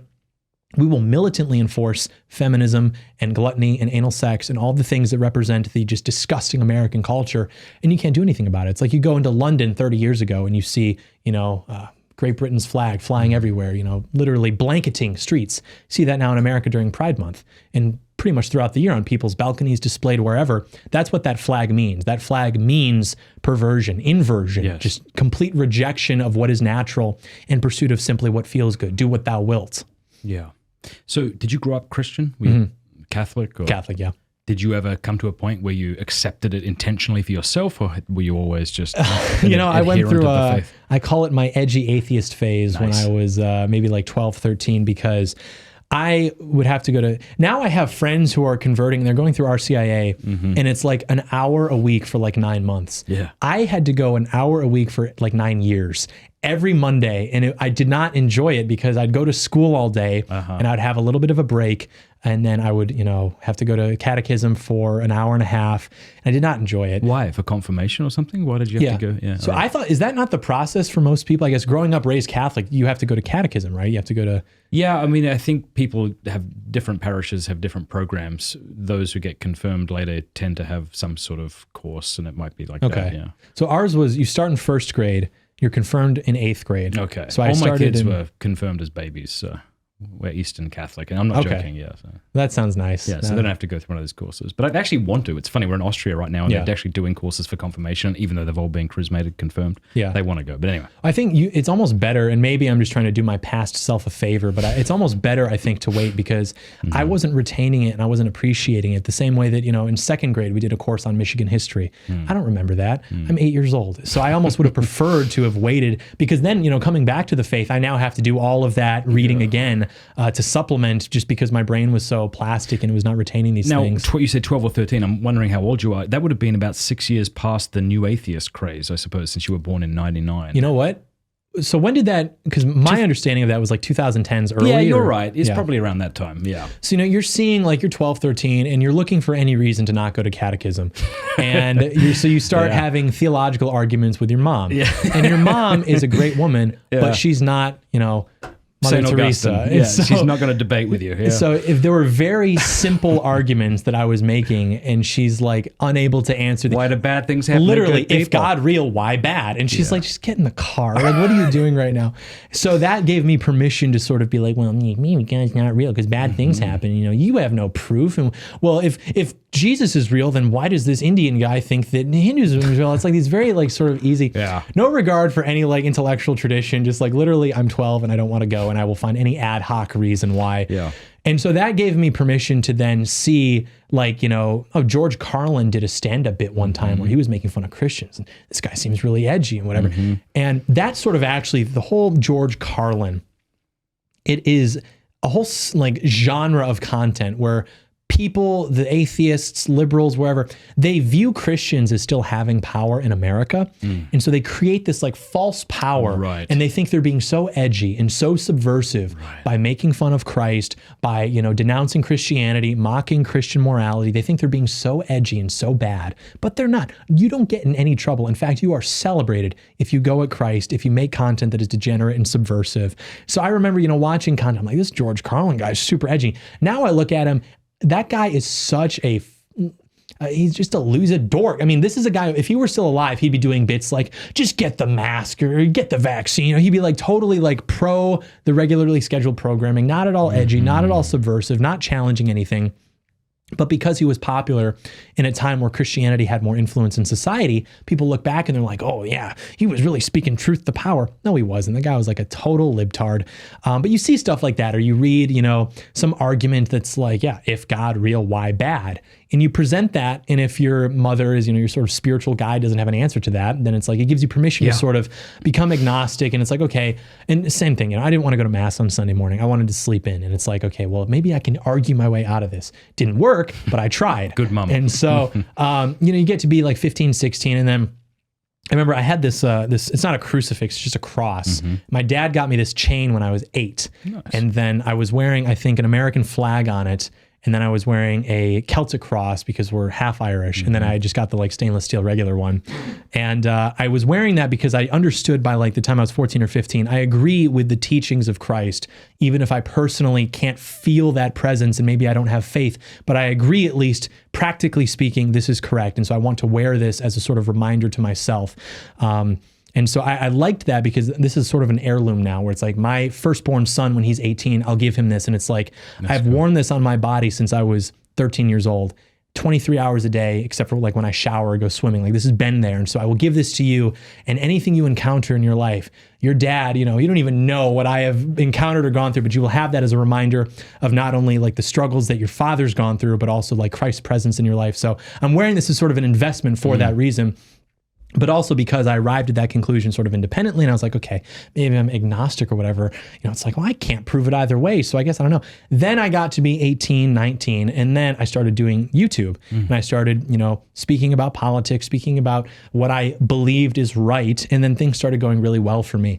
And I was like, this doesn't make sense. I thought this would maybe go well, but it's going really well, suspiciously well. This doesn't make sense. And so I started reading more, and I was like, maybe I am a vehicle for some greater plan. Maybe I am actually an instrument that is being used to communicate these things. Maybe this isn't my work, because I had a plan, I had an idea, but there's no reason it should have worked. It could have so easily failed. So maybe there is something greater than myself going on. So I started reading some books by Matt Walsh. I think I read one of his books. I read Church of Cowards is a great book I'd recommend to people. So before that, I read The Unholy Trinity that he had put out. And that was a good summary of, issues of sexuality, gender, and marriage. Then I read Church of Cowards. I was reading C.S. Lewis, and I was like, okay, this is actually true. This is actually real. And so that gave me permission to come back. And then I remember it was maybe March of 2019 or maybe 2020. I went back to confession at my parish. I hadn't gone in maybe 6-8 years. And he asked, how long has it been since your last confession? I was like, man, probably like half my life ago, honestly. I don't know. So it had been a while, but since then I've kept a pretty regimented prayer schedule and church schedule. And so I've been more involved in it because, a lot of times people turn to faith when things go bad, but it's sort of, like we said earlier with sympathy or viewing things, when things go good, you have to kind of wonder why. It's very easy to say, I did this, I worked really hard and I deserve this, but there is pride in that. You have to wonder, wait a minute, the universe is so chaotic and accidental. there must have been some higher order that decided this was going to happen. Why? Why did that happen? And so that sort of gave me permission to, I think, come back to it. Right. So you had more of an intellectual conversion when you were 18 or 19, which gave credibility. Because it's one thing to say like a philosophical system works. Yeah. And maybe the people who adopt this philosophical system tend to be more sane than other people. And so you get in their club. Yeah. You can get in their club without believing the sort of metaphysical underpinnings for that system. Yeah. But when you start to go, okay, no, this is plausibly true. And atheism, I'm not buying the arguments. I get it emotionally. Why, evil, you think about evil. How could a loving God allow that? I get that emotionally, but I don't think that works. And then you invest in it. Yeah. Yeah. And two, it's like, when you really think about it, everything you experience in life, like all of the joy that you experience, when all's said and done, that either means something or it means nothing. And not even in human beings, like, you think about the times that you've laughed so hard with your friends that like you're physically in pain, or, your mother gives you a card on your birthday or something. Those moments mean something, and we all feel that. And you can make it this very materialist argument with, well, that's because your neurons are firing and you're secreting this hormone and it feels good. Shut up, dude. Like, is that really what you believe, that this is all accidental and it means nothing? Mm-hmm. If it means nothing, honestly, then why not just like kill yourself? Like, why not just like, if you're ever upset, just blow your brains out? Because like, that's the same thing physically as if, when you handed me the sparkling water and it exploded. It's all just matter moving around. Yeah. So, okay, my brain matter is now on, the whiskey bottle, but it's like, what even is the difference? If it's all meaningless, it all means nothing. It's just matter. And so you have to make that choice. Like, does it mean something or does it mean nothing? And the experiences that I've had that are just very great, very not great, seeing the way even animals interact in nature, the way that they play with each other, the way that, bears will frolic around or dance in a stream. Why do they do that? What is the evolutionary argument for why a bear is more able to pass down his seed if he has fun in a river? Maybe beauty in the world exists because God made the world beautiful and God wants humans to enjoy life and be happy and follow his teaching. That makes more sense to my rational faculties than it just being a total accident. Right. That is incomprehensible to me. And I'm even willing to just roll those dice. Maybe I'm wrong, and then, when I die, everything just goes black. And it's like, okay, it's like Pascal's wager. Maybe atheists have like 2-hour video essays about why that's illogical. I don't care. It's like too long, not watching. I'm going to go enjoy life, have fun with my friends, and be a Boscoist, as our friend Thursday says. I will have fun and not sin, and that will guide my life, Yeah, no, amen. Yeah, if we've merely been coughed into existence by a blind cosmic process that didn't have us in mind, since there is no objective, mind-independent meaning to the universe, it follows inescapably there is no objective purpose to your life. Right. And that's the thing we really hope to be true. We would like ourselves to have a purpose. Yeah. It seems to me if God doesn't exist, then you're left with subjective purposes. Sort of, you kind of tell yourself you have this grand mission, but at the end of the day, you'll be dead. Everyone you love will be dead. Right. The universe will end in what they call the heat death. Yeah. And there'll be nothing. So that might be true, right? It might be the case that there's no God, but why think that? And I'm with you. It seems to me that if I look at the arguments for theism and for atheism, and even if I were to find them on par equal, such that I can't decide, right? Yeah. Which is not the case. I actually think the arguments for theism are far better. But if it were the case, then it seems to me that I'm sort of within my rights, not that there is such a thing, to sort of go along with whatever I want to be true. Right. And if you say, well, aren't you lying to yourself? You say, well, why would it be wrong to lie to yourself? Yeah. Where do you get this idea of objective morality anyway? Yeah. And one of the things too that was very compelling is, and I don't believe in viewing Christianity as a sort of like utilitarian, I should follow it because it's better for me. But you notice that when you do what God wants you to do, things just get better. Yeah. Things in your life improve. And when you do what God says not to do, things actually get a lot worse. Yeah. And you feel that sort of, corrosion on your spirit. And so that has to mean something. That has to be a vindication of something. I mean, that can't just be a coincidence. It would be like if you had before you a nice red steak and a glass of wine, and then over here, you've got Takis and Mountain Dew. Takis, that's what you call them in America, don't you? Those I don't know. Some bad Doritos, let's say, right? And you're not sure which one's better for you, and suppose these are the only two options you have to eat for the rest of your life. And what you find is, well, when I go with the Doritos and the Mountain Dew constantly all the time, I feel really gross. Yeah. And when I go with the water, let's say, or the steak, I feel really great. Well, I'm going to go with that. Even if I can't tell you scientifically why this is better than that, my experience tells me that this makes me healthy, so I'm going to go with that. So too with Christianity. I mean, I was a fornicator. I even told my girlfriend once that she should get an abortion if she was pregnant. And I said it so flippantly. Yeah. And I was shocked that she was shocked. Yeah. I was just evangelized by friends and Cosmo and the culture of death.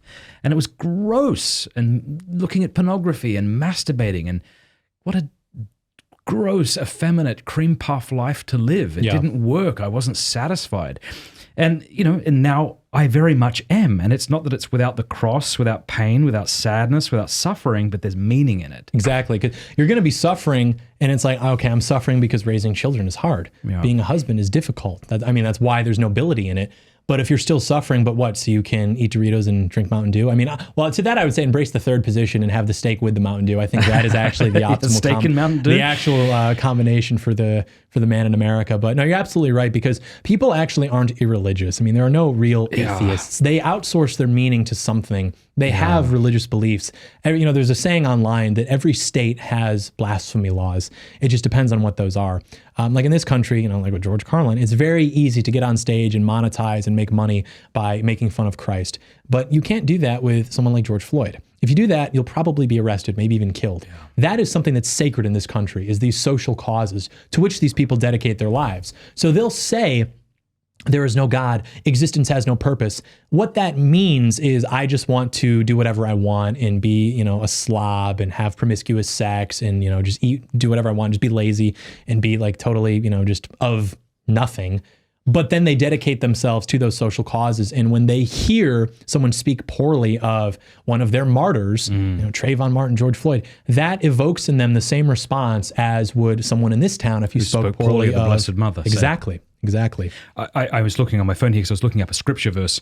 It seems to me that, as a Christian conservative, we ought to be tempered by Holy Scripture and the teachings of the church, just like there's the kind of woke Olympics, you see it spiraling and it becomes crazier and crazier. And a sign that you're really woke and enlightened is you keep saying increasingly crazy things and you keep looking back at the people who haven't reached how crazy you are yet and you call them backwards. Yeah. Well, there's the temptation to do the same thing on the right, where you become red-pilled and increasingly weird and calling everyone a beta male who's to the other side of you. Yeah. But and here's a scripture I read today. If you hate your brother, you have no light within you. Yeah.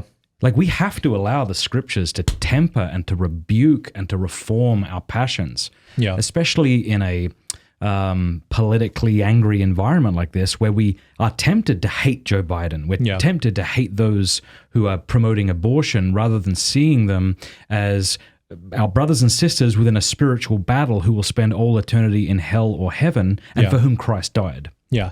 No, I think you're absolutely right. You cannot allow yourself to lose your smile and lose your spirit. You have to have a love of mankind and a love of life and an appreciation for it, because a lot of people, they fall into even our circles out of bitterness, out of a desire for revenge against those who they perceived have wronged them. And it's one thing to pray for the deliverance of your enemies, but it's another thing to truly almost get off on their downfall and bad things happening to them. And you can't view Christ as the sort of big brother who's going to come to the playground and beat up the kid who threw sand in your eye. You have to pray for the well-being, obviously, but you don't want to view religion as a sort of tool where it's like, okay, well, I can't get a girlfriend because feminism or whatever. Well, just you wait, because God's going to send you all to hell and then I win. And it's that's a negative way of viewing it, because it's just viewing it as a sort of a tool for revenge against those who have wronged you, instead of something that it really transcends our even comprehension of justice. Cynicism seems to me to be an easy way out, because nothing's required of me except to essentially give up. I give up on the world, I give up on the future, I give up on hope. And then anyone who disagrees with me and has hope, I call naive. And so I'm both lazy and superior. Right. You seem like a very hopeful man. You seem like, I know you said you're rather cynical. You said maybe more cynical than me in certain, but you talk a great deal about the hope you see in these young men, that you encounter, the hope to reform things in the United States. Could you talk to that? Sure. I guess when I say I'm cynical, it's more so in a lot of the political processes, which I've seen because I've read a lot and about what has happened, and I've seen a lot, and I think I have a pretty good timeline of events. And so when I see somebody come along and present something that they swear is a new idea and you have to listen to them, that I am more cynical towards because, I've read about it, I've seen it, I know why that's probably not going to play out. And that doesn't mean that I'm like back in the armchair, like I'm so much smarter than everyone. It's just you see enough and you sort of understand how these things tend to play out. Yeah. But the other side of that coin is I know what has worked throughout history. I know what has been a vehicle to advance Christ's word. And it is the spirit of these young guys. And so seriously, I'm sure you've seen it a million times too. And they come up to you and you talk to them and you can see it in their eyes, they have this life and they truly believe that they can be a force for good in the world and they can change the world. And it almost makes you literally want to cry because you just see these young men and they believe that they can do these things and they can, and it's true. And there's been so much in the world that has been designed to beat them down and to take that force and redirect it into nothing, whether it's alcohol or sports betting or pornography or marijuana, and to take that light in their eye and just kill it and crush it. And insofar as we can preserve that and protect it and channel it into something good, like that is the highest calling, I think. And making young men more able to actualize God's plan for them is like the greatest thing we can do, because that is how things tend to happen. I mean, again, we love women and women have an important role, but when men decide that history has to change and the trajectory of things has to change, that is when it happens. Yeah, the strength of men is indispensable. Yeah. If a neighborhood is safe, it's because of the men. Yeah. If a country is safe, it's because of the men. We need the strength of men. And so how sad it is to try to rob men of their strength, which is what pornography does, essentially. It emasculates men, robbing them of the ability to be masculine. If masculine in its genius is my strength on you, for the sake of you, for the sake of my wife, for the sake of my community, pornography says the opposite. It's like I take your strength, like I rob you of your dignity for my lower passions. And then when a man tries to come out of that, he's called toxic. Yes, exactly. And that's why too, it's such a tell when states are trying to pass age verification laws. Like, okay, we're not going to ban pornography, but if you want to access it, you need to verify your age with an ID or something, or a credit card. And these companies are now shutting down servers in those states because they're saying, well, we're not going to. So what does that mean if you're a company who is distributing pornography and you find out that children are no longer going to be able to access your product and you shut the whole state down? You're like, fine, we're not going to do business. What does that mean about your intentions as a company? I mean, think about it. If you're selling cigarettes, you probably want people to get addicted to cigarettes so you can sell more cigarettes. These companies are selling pornography, sex, ad revenue. And when a young man's brain is most plastic is when he's most susceptible to literally crystallizing these neural pathways neurochemically in his brain, which we did a whole 2-hour video on that on my channel, which goes through all the science behind that. But the average age of exposure being 11, and again, that's average, meaning 50% is even lower than that. And that number, by the way, that average gets lower every year with when boys are being exposed to this content. So of course they have an incentive to have their product accessible to boys at a younger age, people at a younger age. And so it's just so pernicious and evil because of that. And there is something too about, meeting the average man where he is, where the people who built this country, the Christian political tradition, the Anglo-Saxon political tradition, they understood that the average man is not going to be this hyper-vigilant, looking for temptation around every corner, always on guard. They understood that. And so they had to create a society that protected against people being able to profit off the degradation of their fellow man, such as by selling pornography. It's one thing if you've got a theater. You got guys who want to go to the theater and watch people have sex on a big screen or whatever. Those theaters like that have existed, ever since there have been theaters. Shows, things like that. It's contained. But the democratization to where any child can access this with a simple Google search, that's absolutely unacceptable, because if I see a billboard for marijuana, I can acknowledge that's a product, or maybe I want McDonald's. But the second you see pornography, and honestly, in many cases, even hear about it, the male brain is wired a certain way to want to pursue that content. It's enticed by it. So you are no longer the same rational consumer, like in a marketplace where you're like, my options are to watch porn or not watch porn. And then you see porn. You're not evaluating, should I make this decision? You're like a dog smelling steak. It's already pursuing or pushing you in that direction. And so it has to be regulated because of that, knowing how men are, how human beings are, and frankly, how evil the people are who are profiting off this. I mean, they know exactly what they're doing. They know what they're doing to the family structure. These people get off on that subversion. That's why the two most popular porn categories right now, if you go on these websites, are incest, where they've got families having sex with each other, which is in the young man's mind sexualizing his relationship with his sister and with his mother, and that develops. Or they have like interracial stuff. They want like young white Christian boys to see black guys having sex with white women as a form of, I believe, demoralization. We have to wonder, why are they pushing that in particular so hard? This kind of pornography, black guys, white women, I mean, you see it even in advertisements. Why are they doing that? I think it's because they want to demoralize young American boys who predominantly are white and see that sort of imagery. You know, their families are being sexualized. The idea of them being bred out of existence is something that they're now getting off to. It's like a very humiliating and debasing kind of content, which of course would be produced by people who hate American Christians. Yeah, so a lot of things you've said today, you've changed how I think, because I think you talked about weed like this. You said we're given this lie, or many of us come to think that, well, the government's allowing us to have pot because it's grassroots. But you're saying a lot of it's top down. It's all, there has never, I promise you this, there has never been anything that's happened politically, for the most part, that has happened because of a top down. If it is, or excuse me, bottom up. Bottom up. If it is bottom up, it is because people have gotten together and they have organized and they've worked their way through institutions and accumulated power, which is then used to implement their agenda. All of the biggest accomplishments in the latter half of the 20th century of social liberalism happened because of court rulings, because of lawyers, because of these NGOs. It wasn't because of protests. The civil rights movement even. The civil rights movement had the backing of cultural elites, Hollywood elites, financiers, people who wanted to enshrine equality as the governing point of the nation rather than a meritocracy as the founders envisioned. And they write the history books such that everyone just woke up one day and were like, wait a minute, why are we picking on these people for looking different than us? That's so stupid. We know better than our grandparents. It's not actually what happened. Same thing with the gay rights movement. It literally started in bars, gay bars. They were organizing. They had activists. They had psychologists. It started in 1973. They had a group of psychologists who called themselves the Gay PA, as opposed to the APA, the American Psychological or Psychiatric Association, who infiltrated the organization and put pressure on them politically to take homosexuality out of the DSM, which is like their Bible for mental illness, to say it's not a pathology. It's not something that's weird. It's actually totally normal, because they knew that in order to gain acceptance of this in the mind of the American public, they were going to need to take away the ability of people to say, wait a minute, isn't that like a mental illness or something?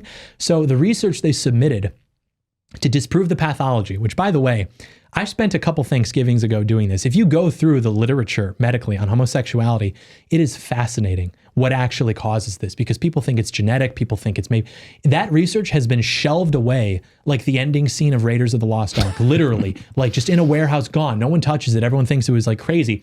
The piece of research that they submitted to get this taken out of the DSM was they did a study where they had a group of heterosexuals interpret Rorschach tests, like ink blots. Yeah.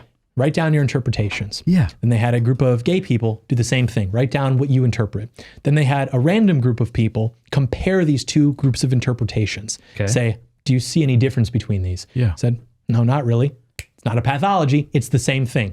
They got that. That's how they got that taken out. And now there's a podcast that was recorded on NPR, your tax dollars, called The 81 Words, where they celebrate that this happened, that these gay activists came in, infiltrated the APA, got it removed, and then now, there's transsexuality has been removed, all these other things. That's how it happens. And they write the history books to say, everyone just woke up and realized, wait a minute, love is love. Why are we picking on these people? It's never how it happens. It's always these hyper-organized groups of people who infiltrate these organizations and decide what is going to happen. And then they write the history to say that we all actually just agreed with this. And if your neighbor or your uncle at Thanksgiving doesn't, he's out of touch, because that's better messaging, right? If we accomplish something, I don't want to write that like, oh yeah, we did this, because then people are going to be like, wait, that's kind of illegitimate. I'm going to write, actually, we all just sort of woke up one day and realized this. We had a mass movement. Yeah. You could do anything if you just put your mind to it. It's like, true, but that doesn't mean go wave a sign outside of a Capitol building. You have to be disciplined, and it takes decades, but it can happen. So we have to do the same thing, but in the opposite direction. We have to crawl back up the slippery slope, the same way that they threw our country off the cliff. This is why I think it's important that we don't allow our children to watch movies that would make a trans character, or be sympathetic to a trans character or a gay character, because that's how they did it with Will and Grace and these sorts of things. They start putting that in your face, you start laughing about it. I forget what it was. Is it A Man Who Was Otto, or The Man Named Otto, or something? Tom Hanks. I was watching this with my wife. It seemed like a lovely, decent movie or whatever. Yeah. And then here's the trans character, and don't you feel bad for them? And it's propaganda. Absolutely. And I am so tired of spending whenever I condemn sodomy, say, or talk about mutilating your body as something despicable and disgusting, I'm so tired of having to spend 99% of the time reminding everybody, I don't hate you, Yeah. and then I'm so tired of doing that. And I don't think we should do that. I think we should be on the offensive. Oh, absolutely. Yeah. Now, look, I mean, there's situations where you do need to be nuanced. If someone came to me and they believed that they were born in the wrong body, I would have nothing but sympathy and love for them. Yeah. If somebody told me they have same-sex attraction, I would love them. I wouldn't be weirded out, whatever. Yeah. But it's the propaganda from the media and elsewhere that tells us that we hate them, that it always puts us on the defensive. Yeah, and it's very convenient too, because they feel a sense of despair because of the lifestyles that they choose to live. And if they can blame that on this imaginary Christian power structure, then it's easier to vilify that and finally crush it into where it doesn't even exist anymore. But it's interesting the point you bring up about propaganda, because we don't know how to make good propaganda on the right. We think it has to be this sort of like in the video, for example, that you were watching about conservatives making culture, we think it has to be very self-aware, over the top. I'm Ronald Reagan riding a dinosaur, firing off an Uzi. Like, this is what right-wing propaganda. One of the best examples of right-wing propaganda, can you guess? There's a movie that came out in 2006, I believe. Was it, I was going to say A Quiet Place. It's our friend Mel Gibson's Apocalypto. Oh, okay. He made that. I got to go back and watch that. He made that movie, which you've seen it. Oh my gosh, 2000. Definitely Not a Quiet Place. 2006. I think it was 2006 or 2007. That was the first R. I watched it, but I don't remember it. I'd like to go back and watch it. That was the first rated R movie I ever saw. I only got to see it in segments. My dad and my grandpa were watching, and my dad was like, "Look at this," and he made me put my face in a pillow for most of the movie, honestly. But for those, I don't even know why I'm here. Yeah, it's about the Mayans, the Aztecs, one of those. Yeah. And it's a story which is basically a very basic story about redemption and sort of the struggle against a rival tribe. But what you see is an accurate depiction of how these people lived. And the closing of the film is he escapes and he gets to a shoreline and he sees the conquistadors. Yeah. He sees the Spaniards on the coast. And he's like, oh, what is this? What are these ships? And he decides, I think, to go away. And the others are, of course, going to have to deal with the conquistadors. And what that movie does is it leaves you walking away like, maybe they were kind of justified. I mean, you think about what they were doing, the human sacrifice, the child sacrifice, Ripping these rituals. Yeah. Maybe it was actually good that civilization was extinguished. It definitely was good. And that's one of the greatest indictments. This is like a prelude to the Blessed Mother revealing herself in Guadalupe. And that's one of the greatest indictments of the church, one of the greatest things that people, what about the Crusades? What about the conquistadors, whatever? And it's like, maybe that was justified actually. Yeah, because you can spend the majority of your time apologizing and nuancing such that no one understands what you've said. Yeah. Christianity historically has been at its peak when it was allowed to impose itself and spread, not necessarily just through proselytizing, but by saying, well, the human sacrifice is going to stop, actually. We're actually not going to permit this anymore. I'm sorry if this is culturally insensitive, but we're no longer going to permit these sorts of practices. And now we do with abortion. Yeah. What do you got coming up on your channel? Not a whole lot. I don't know. I'm bad at making content. What honestly. do you do? Do you have like a schedule? Is this your full-time thing now? I mean, you got it a is big my channel. full-time thing, but I don't, I'll sit down, I'll try to make a video, and I overthink serially. I'll open up a Google Doc and I'll try to put every idea I have and different articles and research, and then it becomes this monster, which I then become afraid of and try to work on something else. So right now I have about 12 of those and just unfinished projects. I was telling Thursday this, if I have an honest conversation with myself, if I can conceive of a possibility that there might be content creators out there who can't manage themselves, if I can concede that that's probably true, 1000%, maybe I am one of those. And maybe I need some sort of schedule or something to keep myself more consistent, because if I have total control, then I'll just put out something when I want to, when I think it's good. And as proud as I am of the work I've done the last few years, what I don't like is being lapped by people who are less interesting, less intelligent, and who promote things that are bad ultimately. So I can, be like, well, I'm putting out stuff that's better, what is it? Quality over quantity. Okay. But at the end of the day, you got to play the game. I might think it's cringe to really try to promote myself everywhere I go and always be posting reels and clips, and everywhere I go, I'm posting pictures on Instagram. But then you've got people who are leading people in bad directions and they're lapping me. Yeah. And so that's not good. So it's like, if you're going to play the game, you gotta go all the way, Yeah. Now, did you learn how to do all that videography and editing on your own? Do you do that? Yeah. Do you have someone else who does it? Yeah, you know, this was actually a really great inflection point between my interests and skills growing up. My sister and I used to make these like home movies, and so she actually taught me like how to edit on our old like Windows computer, and so that translated well over to Final Cut, which is the software I use, and different things like that. So yeah, it was all self-taught, which by the way, video editing is not difficult, at least for what I do, you know, just cutting things together. If you want to be a good video editor, like that actually takes some skill, but it was easy to sort of teach myself how to do a lot of that stuff. Yeah. Well done. You're very good. I a couple of times I've watched you just kind of give a monologue and I'm like, how is he not reading from a teleprompter? You got a gift, man. Thank you. Keep going. Thank you. Thanks for being on the show. Of course, this is a great time. All right. I got a question for you now.